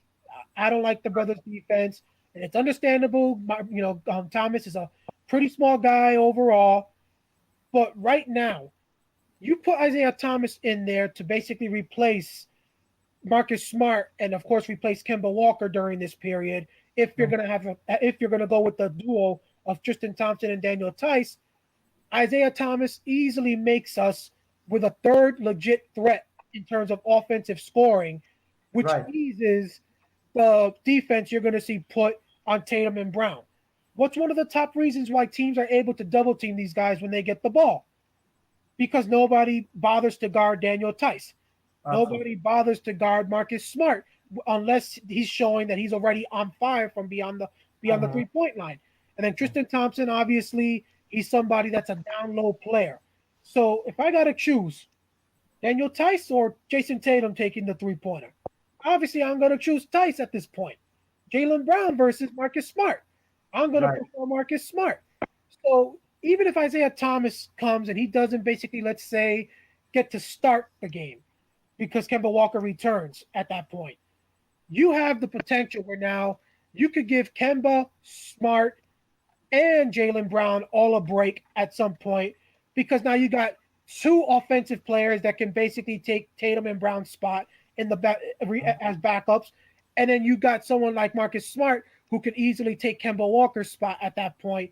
And Isaiah Thomas has shown he's a pretty good point guard overall when it comes to passing. What's been one of our biggest issues this season, guys, other than all the crazy three-pointers? Turnovers at this point. How many careless turnovers have we seen over the first few games because guys are making careless passes? You can't use really any of those things against Isaiah Thomas at this point because, for one, Isaiah Thomas hasn't played yet this season. But again, the season has just started, and on top of it, he's not going to cost you much.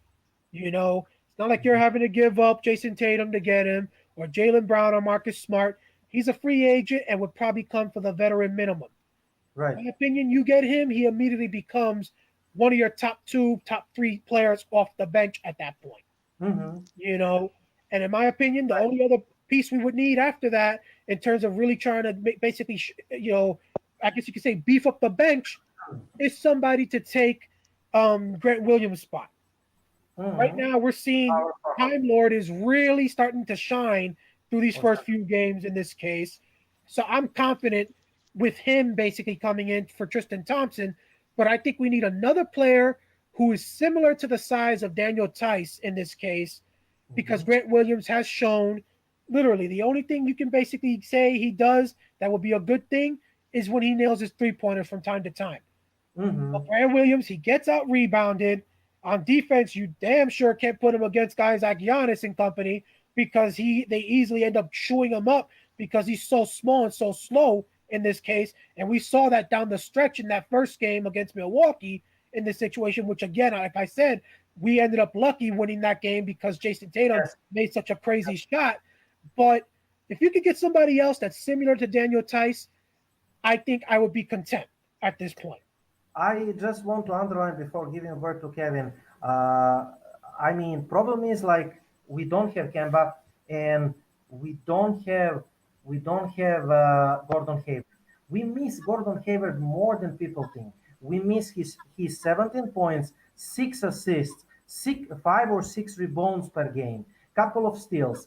He has size, he has frame. He's not Kemba Walker. He's not Isaiah Thomas in the defense. He's not below average defender, but he is perfectly capable to switch and to defend even on the low post on the solid rate. So you don't have Kemba Walker, 20 plus points per game. So that is over 40 points per game missed.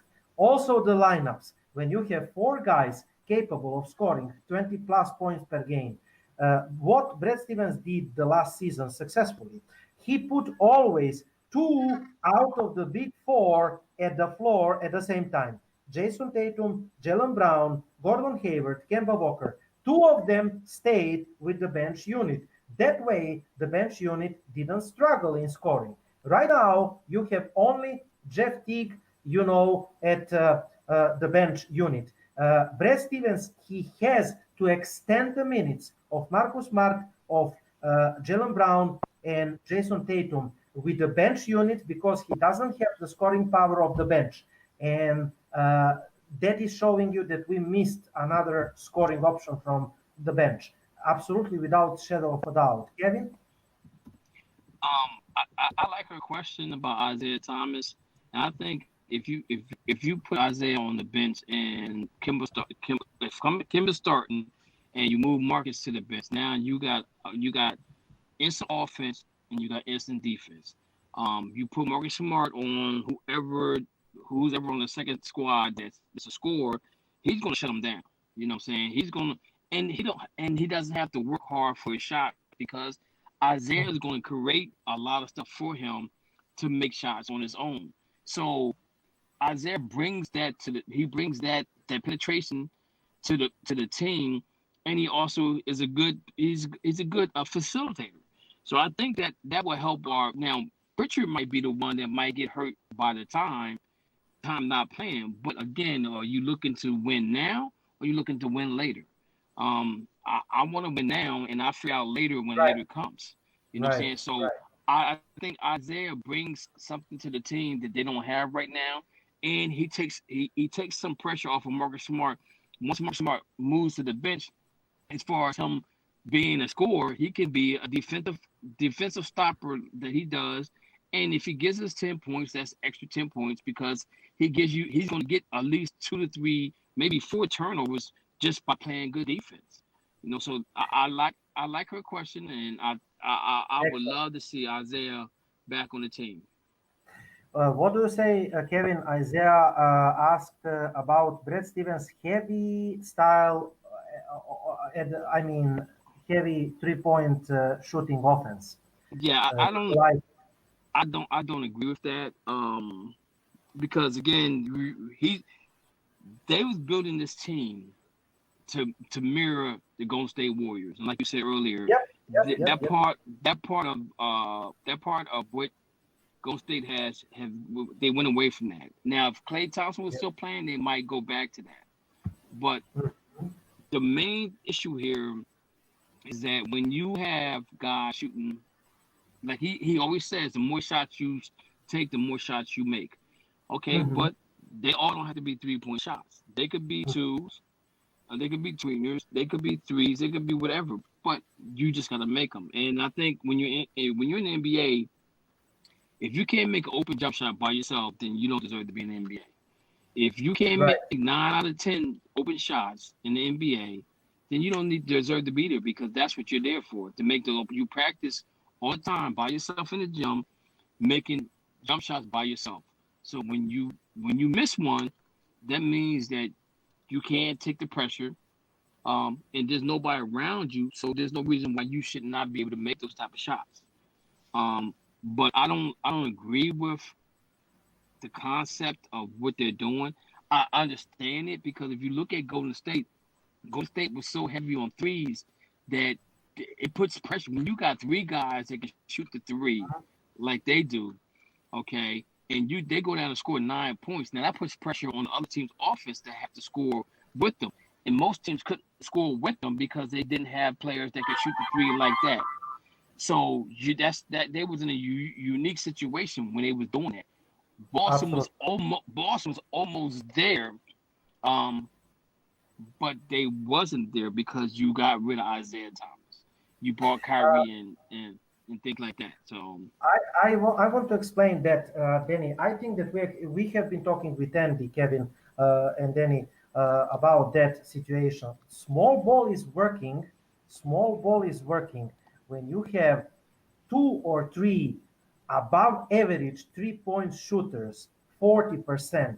What you are giving up is the size, but you are getting the transition and the 3-point shooting and the floor spacing, okay? And the floor spacing. Now, with you're giving up the rebounds, but you're killing your opponents with the space, with the 3-point shooting, and with the space and pace, the transition, okay? You need to have unique players. Boston needs to have the type of player like Draymond Green. Draymond Green is a unique player.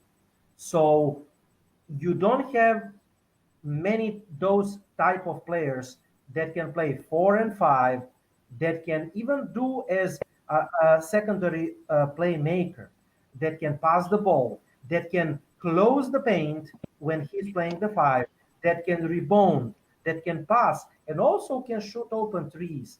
You don't have that type of player in Boston. And also, we don't have above average, historically good 3-point shooters like Klay Thompson, like Stephen Curry, like the other players that were playing in championship teams.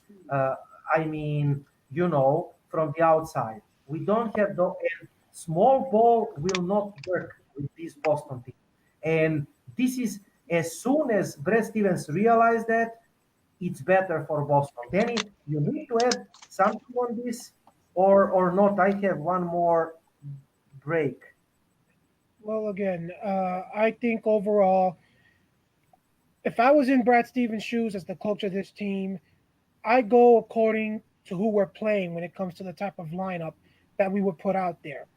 Like, exactly. for example, going toe to toe with a team that has really big players overall, especially if it's 2 7-footers starting the game, we should not be going to no small ball whatsoever. That's a game. Example, as I said, look at the Milwaukee Bucks game.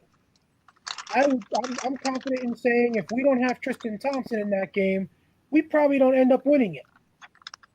When you go toe to toe with the Milwaukee Bucks, you go toe to toe with the Los Angeles Lakers, you go toe to toe with Embiid, Simmons, and the 76ers.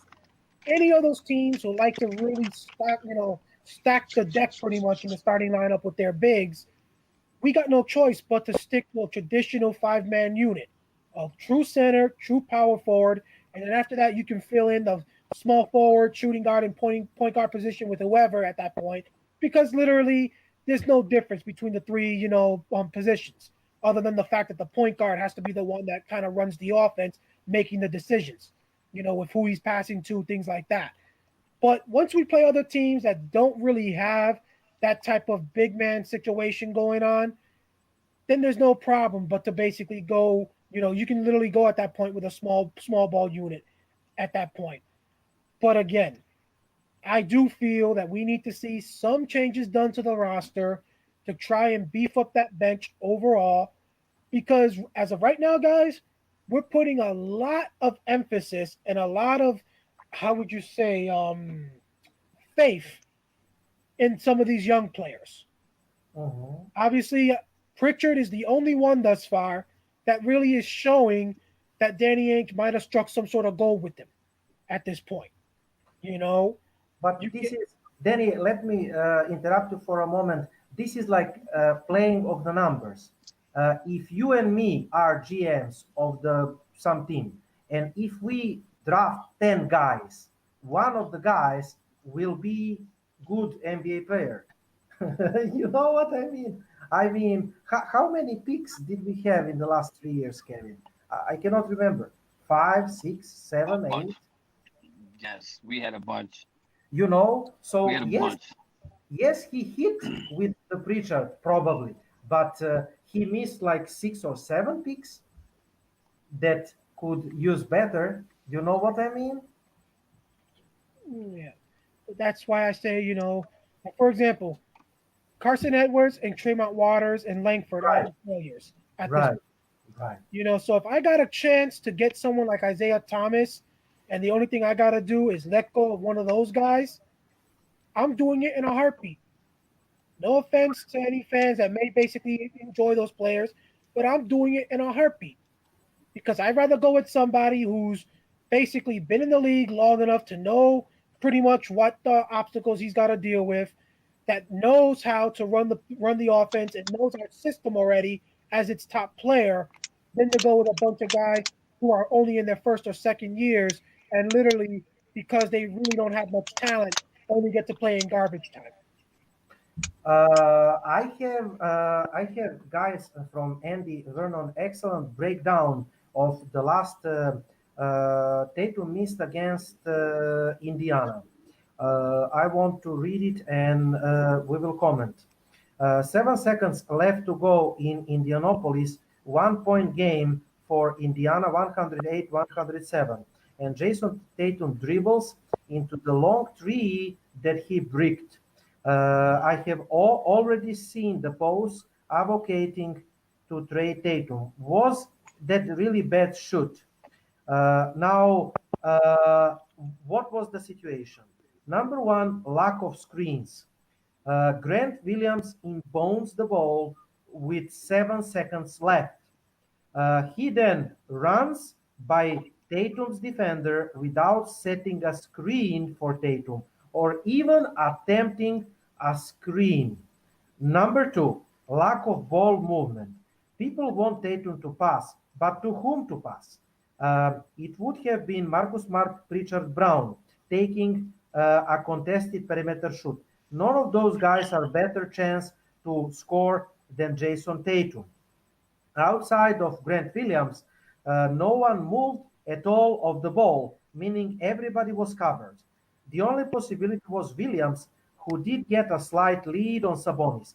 However, Sabonis was also in position where he could very realistically stolen the ball. Tatum isn't a great passer, and the great Williams isn't the great of making stretching, juggling catches before scoring. Now, Tatum against Brogdon. Brogdon is a good defender. He is 6'5", and Tatum is 6'8". Somebody is telling 6'10" even with the shoes. Shooting over Brogdon was not a bad option, as Tatum has the length and height advantage to have decent chance of shooting over smaller guard. He also used his dribble moves to create a relatively open shoot, contested shoot. While Brogdon was contesting, his contest was of the back foot and looks like it came up late after the Tatum shoot was released. In summary, there are two possibilities. Either one, Williams was supposed to set a screen to give Tatum a chance for the open driving lane, and this would make some sense as the rest of the Celtics stayed at the perimeter, because if they were trying to keep the paint open for Tatum drive. The other possibility is that this play was designed to give Tatum the final shoot on the ISO matchup against Brogdon. I know the fans will hate this, but it's not that uncommon. You put the ball to the best guy hands, give him the mismatch, and trust that he can create his shoot. If this is the case, then Tatum did everything right. The shoot just didn't go in.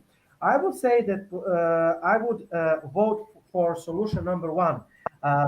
Williams didn't set the screen. Everybody was stagnant on those possessions.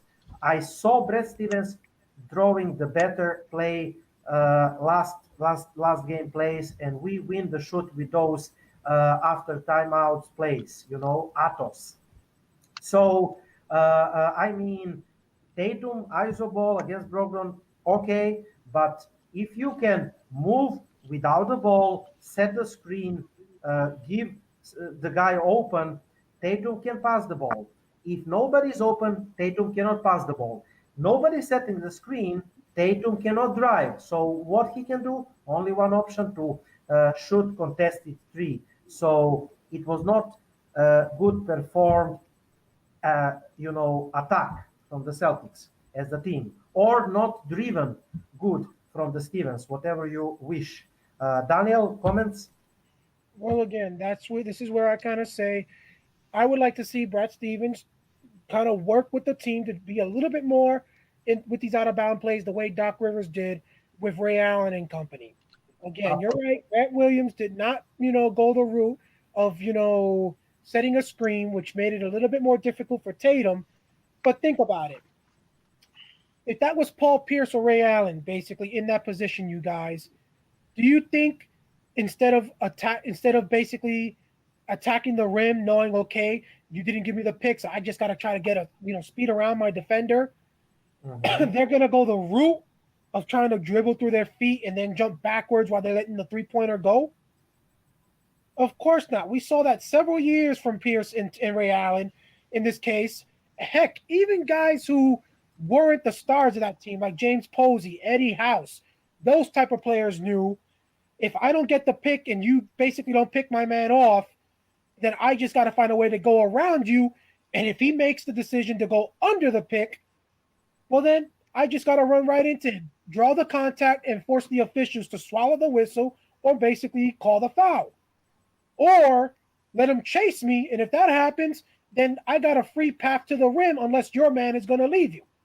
So I would have no problem, Igor, with that shot by Tatum if we were down 3 that night. But no, you're down 1. 1 point with almost 8 seconds, basically, when you're inbounding the ball. And you're telling me you can't make a single move to basically try and get to the rim in this case? Right. I'm confident if that was Jaylen Brown who got the ball, he would have went on the attack in this case. Right. If the issue. Drive the free throws. Exactly.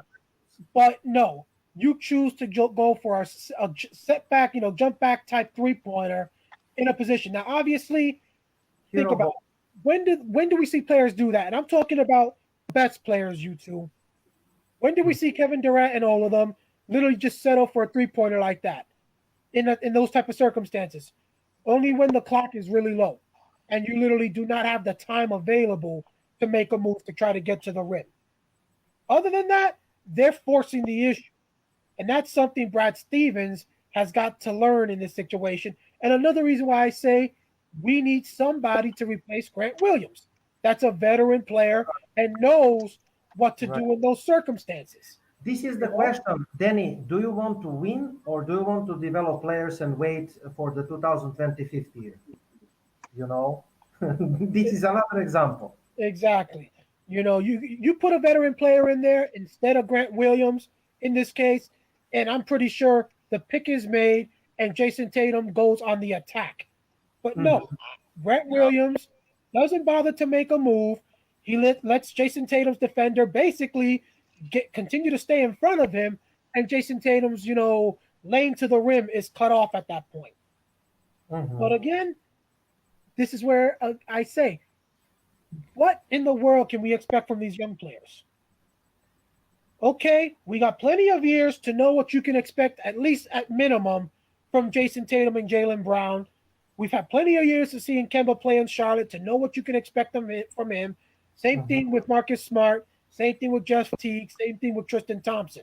Daniel Tice, let's say. Even Daniel Tice. But after that, who else on that bench can we really say we have confidence they can be a difference maker? That in those critical moments, they know exactly what to do and when to do it. None of them. They ain't nobody else on the bench in this case. I would probably say the one who's probably the closest from all the young players who seems to be showing that he's starting to get it and starting to develop the right way is Time Lord at this point. But then maybe Pritchard in this case, because Pritchard has shown the ability to make his own shot. But when it comes to circumstances like that, heck, last night I would have rather seen Pritchard take a 3-pointer to end that game last night than Marcus Smart at this point, because I'm more confident that he can actually make a move for himself and get the shot. Marcus Smart, literally, I'm seeing pictures, you guys, of him throwing bricks in this situation rather than basketballs here on the internet. Literally, because that's how bad he's been to start the season from beyond the arc. So we need to see some sort of a change when it comes to the game planning. Yes, too many 3-pointers, which is a bad thing in this case, especially when none of your top guys are hitting better than 50% in this case, in this situation. But as they say, circumstantial basketball, certain circumstances, certain situations, situational basketball, certain situations. What is it that Brad Stevens and this team, what should be their go-to play in circumstances like that? Literally, you just got to go back in this situation and look at the replays in this situation, look at the film, and maybe take some plays away from Doc Rivers, Kevin Garnett, Paul Pierce, Ray Allen, and the big three back then. If Brad Stevens could actually start getting these guys to develop in practice to be able to execute those plays that we saw whenever Ray Allen hit a 3-pointer or Paul Pierce hit one, this team would, in my opinion, at that point would be probably the second best team in the Eastern Conference behind the Brooklyn Nets. Only because, again, Brooklyn has a much more better bench than we do at this point. But until we see that where we're able to see our guy inbound the ball to one player and then he gives it to another guy who runs and just quickly gets a wide open shot because everybody else, the other 4 guys, managed to somehow block the 5 guys basically from the other team. Until that happens, we're going to see exactly what we saw with that game against Milwaukee and the game last night. Jason Tatum getting the ball, top of the key, dribbling, and then jumping backwards while trying to send the ball forward at this point. And this is 50-50 at this point. And like I said, a lot of people will say lucky on that first one.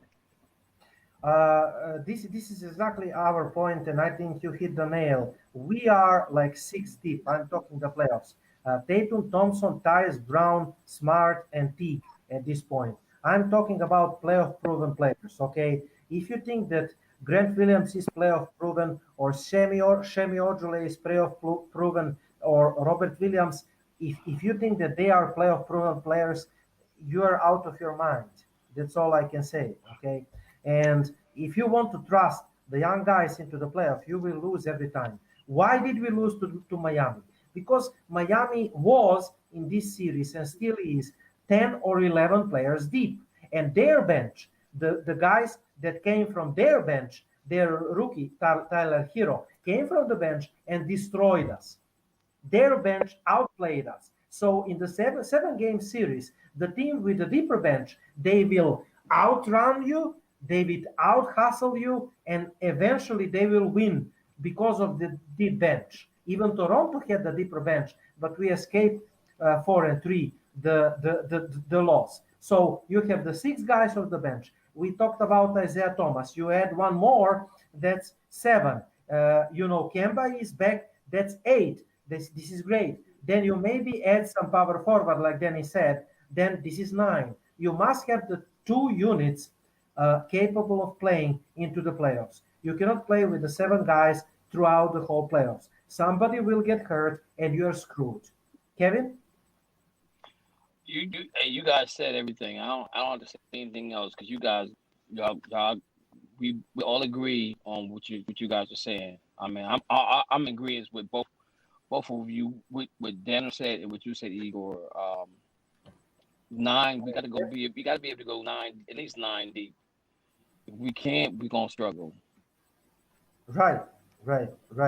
And again, Jaylen Brown is playing great. We are not trying to minimize Jaylen Brown. He needs to continue to do that. We talk about Jason Tatum shooting selection. I don't think, guys, that Tristan Thompson is used properly. I got questioned why Tristan Thompson is not showing the same like in Cleveland, because he's not used like in Cleveland. I said Tristan Thompson is not three-point shooter. He's not jump shooter. He's pick and roll roller. He is scoring from the second chance points. He's rebounder. You saw 9 rebounds the last night. It's something, second chance points. This is something that we didn't have. So Tristan Thompson must be paired with the point guard, Jeff Teague, whoever, and to practice pick and roll plays, roll, use him more as a roller. Daniel Tice can shoot better than Tristan Thompson for 3, but Tristan Thompson, he is operating in the paint. So I don't think we are using properly Thompson on the offense. Daniel mentioned Robert Williams. He's still developing. Jeff Teague, we cannot ask more from Jeff Teague because he is backup point guard, and we have some missing pieces. Daniel, something to add? Well, again, Tristan Thompson has never really been one of those big-time offensive players, regardless of what team he's played for in this case. Yep. Tristan Thompson is more of a defensive-minded, rebounding type player, which is exactly why he was the perfect guy to play the center position for this team, because of the fact that you haven't had that, as I mentioned earlier, since Kendrick Perkins walked away from this Celtics squad. We've had, Al Horford in this case, obviously a decent center, but Al Horford was more of an offensive-minded player in this case. Even though he was good enough to defend players like Embiid, he's not a major defensive player like the way Tristan Thompson has basically dedicated his career to being in this situation. So you can't really expect much from Tristan Thompson. I would say anything he gives you on offense is a bonus in this case. The whole point for getting him was to make sure the Celtics wouldn't continue to lose the rebounding battle nearly every game, especially when you're going toe-to-toe with teams like Brooklyn, Philadelphia, the Lakers, because any extra possessions for those teams can end up hurting you in the long run. Look at last night, just an example. Last night, how many extra possessions did we see the Detroit Pistons get down the stretch? You're trying to hold on to a 5-point lead. Yeah.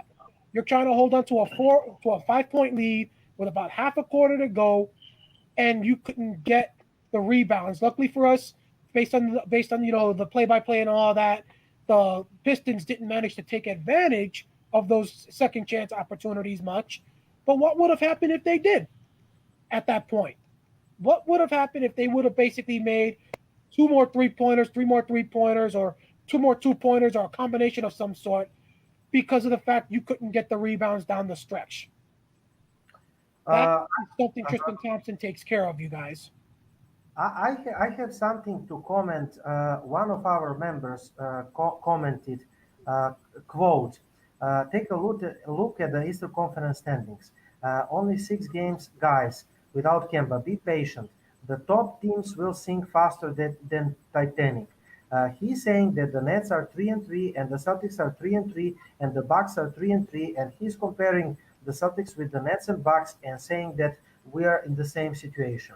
On the standings, we may be on the same situation. On the court and generally basketball-wise, we are not in the same situation because the Nets defeated us twice, and I underline twice because this was competitive game in the preseason. Yes, preseason is not counting.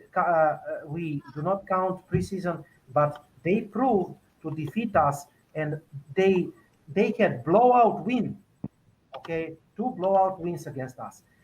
They lost Dinwiddie, and we will see what they will do. And they struggle without Dinwiddie. They have excuse for the losses. Bucks, in my opinion, Daniel and Kevin, they proved that they didn't add enough help to Giannis Antetokounmpo. That's their problem. Okay, I don't want to comment. Still, it will be tough struggle with them in the playoffs because of Giannis and because I'm sure that they will add somebody else. Boston, uh, we miss Kemba, but everybody is acting like Kemba will return and he will be 100% of Kemba Walker in the playoff. I will ask you, Celtics fans, who is guaranteeing you that Kemba will return in the playoffs, and B, when he returns, he will be 100% of Kemba Walker? Who is guaranteeing you? We heard no timetable for Kemba Walker. I don't want to sound like a pessimist, but I will not rely in Kemba Walker's knee. I don't like what I hear about Kemba Walker from the team officials, okay? And Celtics, I mean, the Nets and the Bucks, they miss the pieces, but Celtics miss more pieces than the Bucks. I mean, we are at the same position at the standings, but we are not at the same position basketball-wise, in my opinion. Kevin or Daniel, do you want to comment something about that? Well, again, all right, go ahead, Kevin. Go, Kevin. I agree with you, Igor, on that right there. Even though everybody's 3-3, we're a different 3-3 because we could be 2-4. We could be 1-5. Right. Even though Milwaukee's 3-3 and Brooklyn's 3-3, you got to look at there was games that were Kyrie and Kevin Durant didn't play, and they lost games. Boston had that luxury of sitting Jalen and Jason and thinking we're going to get a victory. That's not. It's completely different. The biggest thing that they need to realize is that when it comes time for seeding for the playoffs, let's look back at these games they lost early part of the season and how they're going to affect our seedings, being from a 3 to a 4 to a 5. Is big. You know what I'm saying? If we're not one of the top 3, it's going to be an issue because our game 7 is going to be on the road. You know, if you're in the Eastern Conference Finals, Right. it don't really matter because you're the last 2 teams. But Assuming that we're not playing in the bubble, assuming that we're playing regular playoffs, right? Exactly.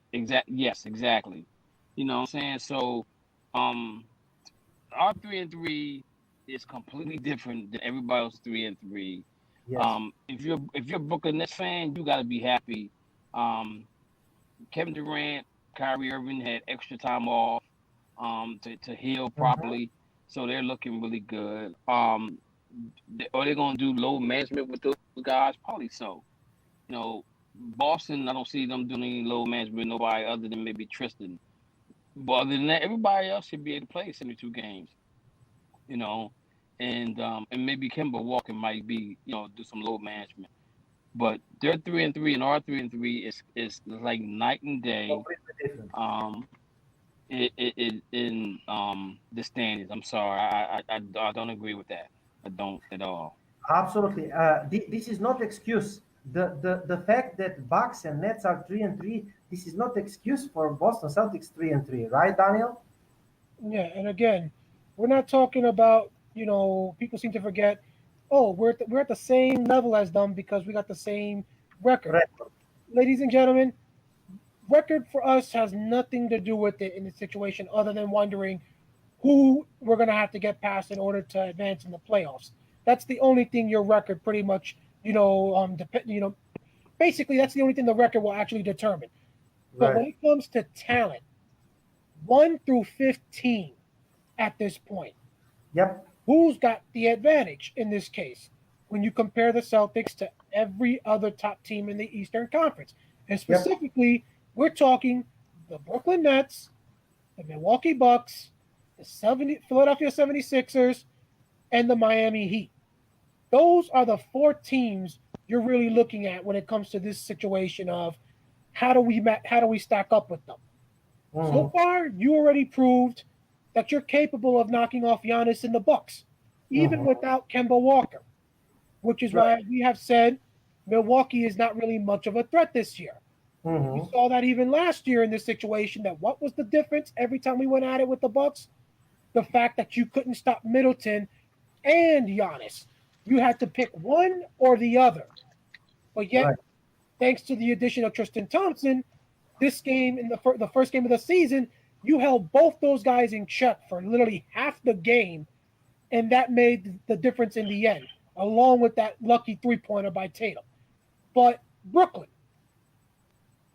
right now is loaded. They got the better starting five and the better bench at this point. Absolutely. When you go looking at yourself with Miami, They have two superstars, Daniel. They have one top 5 player when he's healthy and one top 10 player when he's healthy. And the Celtics don't have those players. So you look at at the Miami Heat. It was just a few months ago, not that long ago, ladies and gentlemen, that the Miami Heat team ended up showing you, even with Kemba Walker, they were better. Absolutely. That was an Eastern Conference Finals or playoff run, however you want to say it, that was basically handed to you on a silver platter. They gave you the Eastern Conference thanks to Miami knocking off Giannis, and of course, we got to face the Philadelphia 76ers, and even they, we can all say, weren't really 100%, healthy. You got a major option or advantage that was given to you, and you blew it. So, with the few, changes both teams made in this case, all right, maybe you've kind of narrowed the gap with Miami. But I'm telling you one thing, and I think you two will agree with me. I will not be surprised if by the trade deadline another move is made by Miami to add another star. Absolutely. Jimmy And Butler. not only Miami. I think that Philadelphia, Nets will look to replace Dinwiddie. Bucks will look to add another star for help for Giannis. Miami will look to add another star, and we will see if Danny will use traded player exception. It will be very interesting. Please go on, Danny. So I feel, you guys, that and it looks like my camera kind of went out a bit for a minute here, but literally, I feel Brooklyn is going to end up. Should I say, we will see another move made by Miami by the trade deadline. As it is, Jimmy Butler last season proved that he can go toe to toe with Tatum. He can go toe to toe with Jaylen Brown. He was the best player on the floor. Player on the floor. Exactly. And then, of course, you still got the situation of the guys on the side of him that literally basically, made the difference for you winning that series and losing it. Guys like Goran Dragic, who had some good games in that playoff series. Hero in this case, who came out of nowhere in this situation. And technically, that's what I'm hoping. That's what I'm hoping to see Pritchard become. What we saw Hero become for the Miami Heat last year in the playoff matchup against us. But literally, Danny Ainge, the only move he made was adding 2 rookies, and of course adding Thompson and T. There was no major change for the bench overall, which means it's almost the same type of matchup as last year. But if Milwaukee ends up going the route, he's lost. I just want he will recall. I just want to add the quote. He will be back. Daniel, are you back now? well, it looks like my camera is still loading, so it still has me as a screen, black screen. But again, Miami, Philly, Milwaukee, Brooklyn. Those are the 4 teams that literally can knock you out of the home court advantage situation in round 1. In this case, the Philly Daniel with the new management and a couple of new players and looking for another move, they are big unknown to me. We didn't play with them, and I mean they started the season the way they started, but we will see how are they in the playoffs. I don't know. I'm not sure what to think about Philadelphia. We should defeat them on the paper, but we will see. Here are the odds, guys, to win the Eastern Conference. Number 1, Nets, plus 225. Then the Bucks, plus 260. Then the Hits, plus 600. Number 3. Number 4 are the Celtics and the Sixers, 700. Number 5 are the Raptors, etc., etc. So we are sharing position number 4 with the 76ers on the betting odds, and that's the way it is. And one last thing, guys, I will remind you that how many times, Kevin, during the last season we talked this year, 2021st, 22nd, this season, in 2021st, the Eastern Conference will be stronger. Nets will emerge at the top 3 teams. And the people laugh at us in the page, like, ha ha ha. I mean, Brooklyn Nets, Kevin Durant cannot stay healthy. Kyrie Irving sucks. Kyrie Irving is a cancer.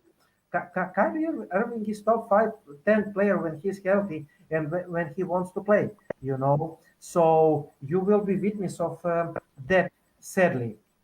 And you said that Nets having 2 units, first unit, second unit, even without Dinwiddie, and that is what is the difference. That's all. So I mean, the final words. If you don't have more questions, and we don't, Kevin. All I can say is we looked at the schedule and we said right around this time we would be lucky if we were 500, and we're 500 right now. Bad thing about it is now we don't know when Kemba's coming back. So that's not a good thing for us. We can't fall below 500 with 72 games, because 72 games is going to matter. We can't wait till the All-Star break and try to turn this thing on.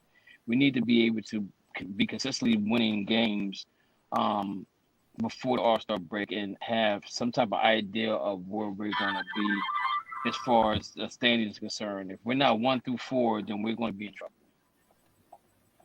Right. Kevin, I mean, hope that Danny will return soon during the broadcast, and that we will hear from him. He's struggling with the camera. I will say that until our next show, which will be the next Saturday, 9th, we have the games against Detroit again. This is like tomorrow, 3 p.m. Eastern, early game.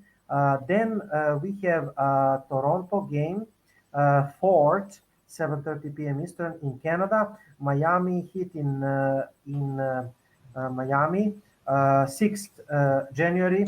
And finally, Washington Wizards home. Washington Wizards with rejuvenated Washington Wizards with bad start, but with Russell Westbrook, who is beasting and catching Oscar Robertson's triple-double records.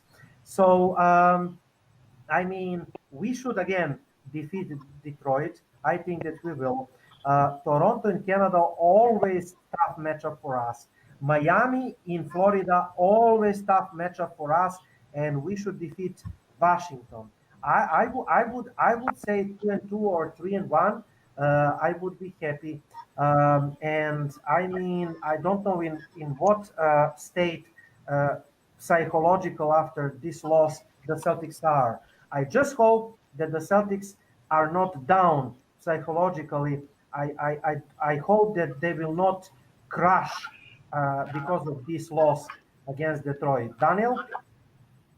Well, again, this is going to be an interesting week, obviously, because you got those matchups with Toronto and Miami, especially in Miami, knowing it's a rematch of the conference finals that you lost, as I just mentioned. But tomorrow, I want to see how these guys respond tomorrow. As I said, in my opinion, they overlooked the Detroit Pistons last night and basically showed up thinking all they had to do was put on the jerseys and everything would take care of itself. And Detroit showed they basically were not going to take that. So tomorrow, you just lost to this team yesterday. There is no excuse not to come out tomorrow, especially after the comments we saw Tatum, Smart, and Brad Stevens making. There is no excuse to come out tomorrow and look flat at the very start of that game. To me, I'm looking for a blowout. You send a message to the Detroit Pistons by basically saying, you got us one night where we basically didn't take you lightly. We're not going to do it again.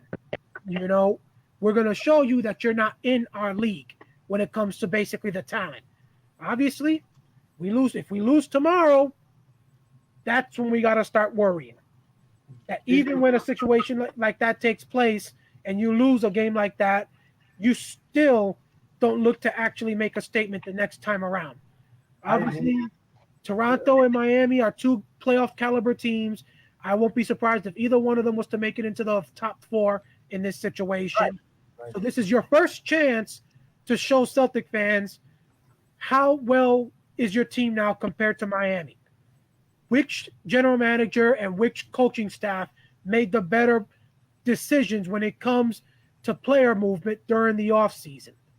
Obviously, we won't really know the true answer to the very end of the season when we find out who goes further, but this is the first glimpse for you and the first chance for you to make a statement and tell Miami that even without Kemba Walker, you're still not going to beat us. Right. Because we have revenge on our mind. So Right. I'm hoping, like you said, Igor, at least 3-1 in this situation. Because again, you're playing tomorrow against Detroit, and then you're playing the very next night against the Toronto Raptors.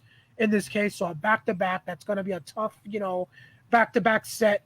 So if you can knock off at least Detroit, Miami, and Washington, and you make it where the only team you lose to is Toronto in a close game, I can live with those results.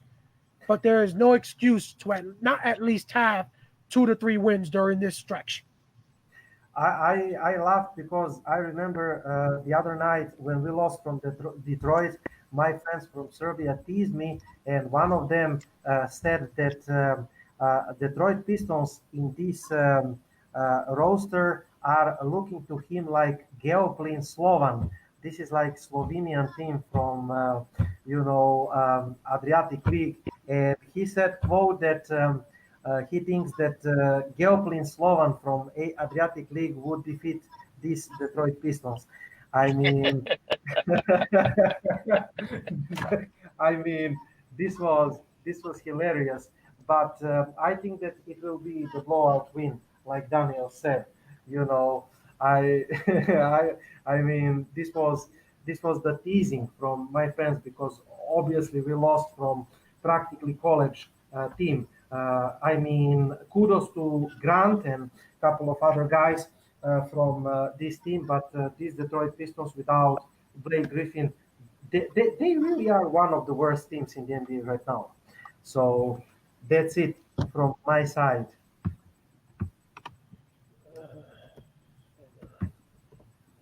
So,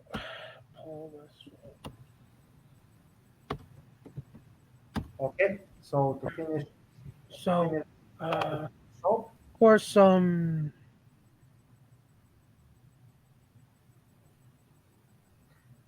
condolences to the former Celtics Paul Westphal, who died today, of course, at the end of the show. He is the champion, and he is Hall of Famer, and he is, all-star player. And I posted at our page biography from NBA.com about, this person, and we want to say that we will always remember Mr. Paul, and he was the good man. And I really hope, condolences to all the Celtics fans and, of course, his family. Kevin? Paul Westphal was a guy that Boston traded to the Phoenix Suns for Charlie Scott, which was one of the worst trades Boston could have ever done. Because Boston played Phoenix in the NBA Finals that year, and they had a game that went into triple overtime. And Paul Westphal ate Charlie Scott up. I'm telling you right now, it was a classic game. But he was, nobody ever, he was a basketball player. You know what I'm saying? And his coaching style was completely different from anybody else's. If you remember, he did coach the Lakers for a little bit, and he got fired, and they brought in Pat Riley. But then he went to college, and he did some great things as a coach in college as well. So, we want to wish his family the best. Keep praying for him. Absolutely. And I didn't know he had cancer. But again, he was a good person. Right. He was a good person, and he was an excellent basketball player for the Boston Celtics. So Rest in peace, Paul Westphal. That's all from us, Danny. Well, it's unfortunate, you guys, all the big name people that are basically dying as of late. Especially, of course, we can say a lot of it is thanks to the COVID outbreak in this situation. But obviously, for someone like me, you just lost a legend here with the Celtics. Obviously, we lost a great person in WWE just this past week as well, which has really hit the me and the rest of the wrestling fan base in this situation. Obviously, as of right now, Igor, I don't know. I don't think we posted this in the group in this situation either. The injury report for tomorrow's game in this case has Javante Green, Romeo Langford, and Kemba Walker out. So they're the only threes listed on the injury report. So that's a good sign. Hopefully nobody gets added to that going into tomorrow's game. But again, it's unfortunate. All the people that we keep losing, 2020 was pretty rotten with, the loss of Kobe Bryant at the start in this case, and the way his life ended in this situation. Even when even being a Celtic fan and the Lakers being the rival, our rivals, still the NBA fans or sports fans in general know how to put their differences aside when it comes to the team they root for in circumstances like that. So I won't be surprised if tomorrow in this case, or maybe the game against Washington, should I say, when the Celtics are back here in Boston, that we might see some sort of mention made for him in this case. Of course, we lost Tommy Heinsohn not that long ago. And I don't think the broadcast on NBC Sports Boston will ever be the same without him. Of course, Right. Calabrini's trying to do his best to try and fit those shoes. But there was just something about Tommy Heinsohn that literally lit up a room every time you turned on the TV and Right. he was there talking in this situation. He always had a way to make you laugh in this case. I will never forget when he compared Greg Stiemsma to Bill Russell. I mean, Yeah, so to lose another, Big Russell. Yeah. so of course, me, it's always the venting. What kind of call is that? Mike Gorman trying to basically keep him to calm down, keep his blood pressure low in this situation. Right. So to lose another Celtic legend though, just such a short period away after losing Tommy Heinsohn, the hits just keep coming. Obviously we all remember what it was like, the last time we lost a big time, Celtic face, which of course was when we lost Red Auerbach. That season after that, the Celtics, season seemed to basically go south. It was almost like his death, put a curse on the season in this situation. I just simply hope that the deaths of of the two of these last two, Heinsohn and now Paul Westphal, will not basically play an impact and basically make things go south and really put like a depressing, I guess you could say a depressing emotion over the way things go for the for the franchise this season. The best way to basically help us move on is to basically see the team win. Okay, guys, it was fun show, and we will establish the StreamYard live video chat in our YouTube channel and in our pages, Vivid Green Celtics Fans Forum and Celtics Talk Radio Facebook page. We will establish at least one per month interaction with the fans, and when the playoff time comes, maybe even more often. This is very effective format. This is fun because we're interacting with the fans, and I think that the fans love it. And guys, you two were awesome. I'm wishing you a good night, and tonight I'm hoping for the blowout in Detroit. That's all for tonight.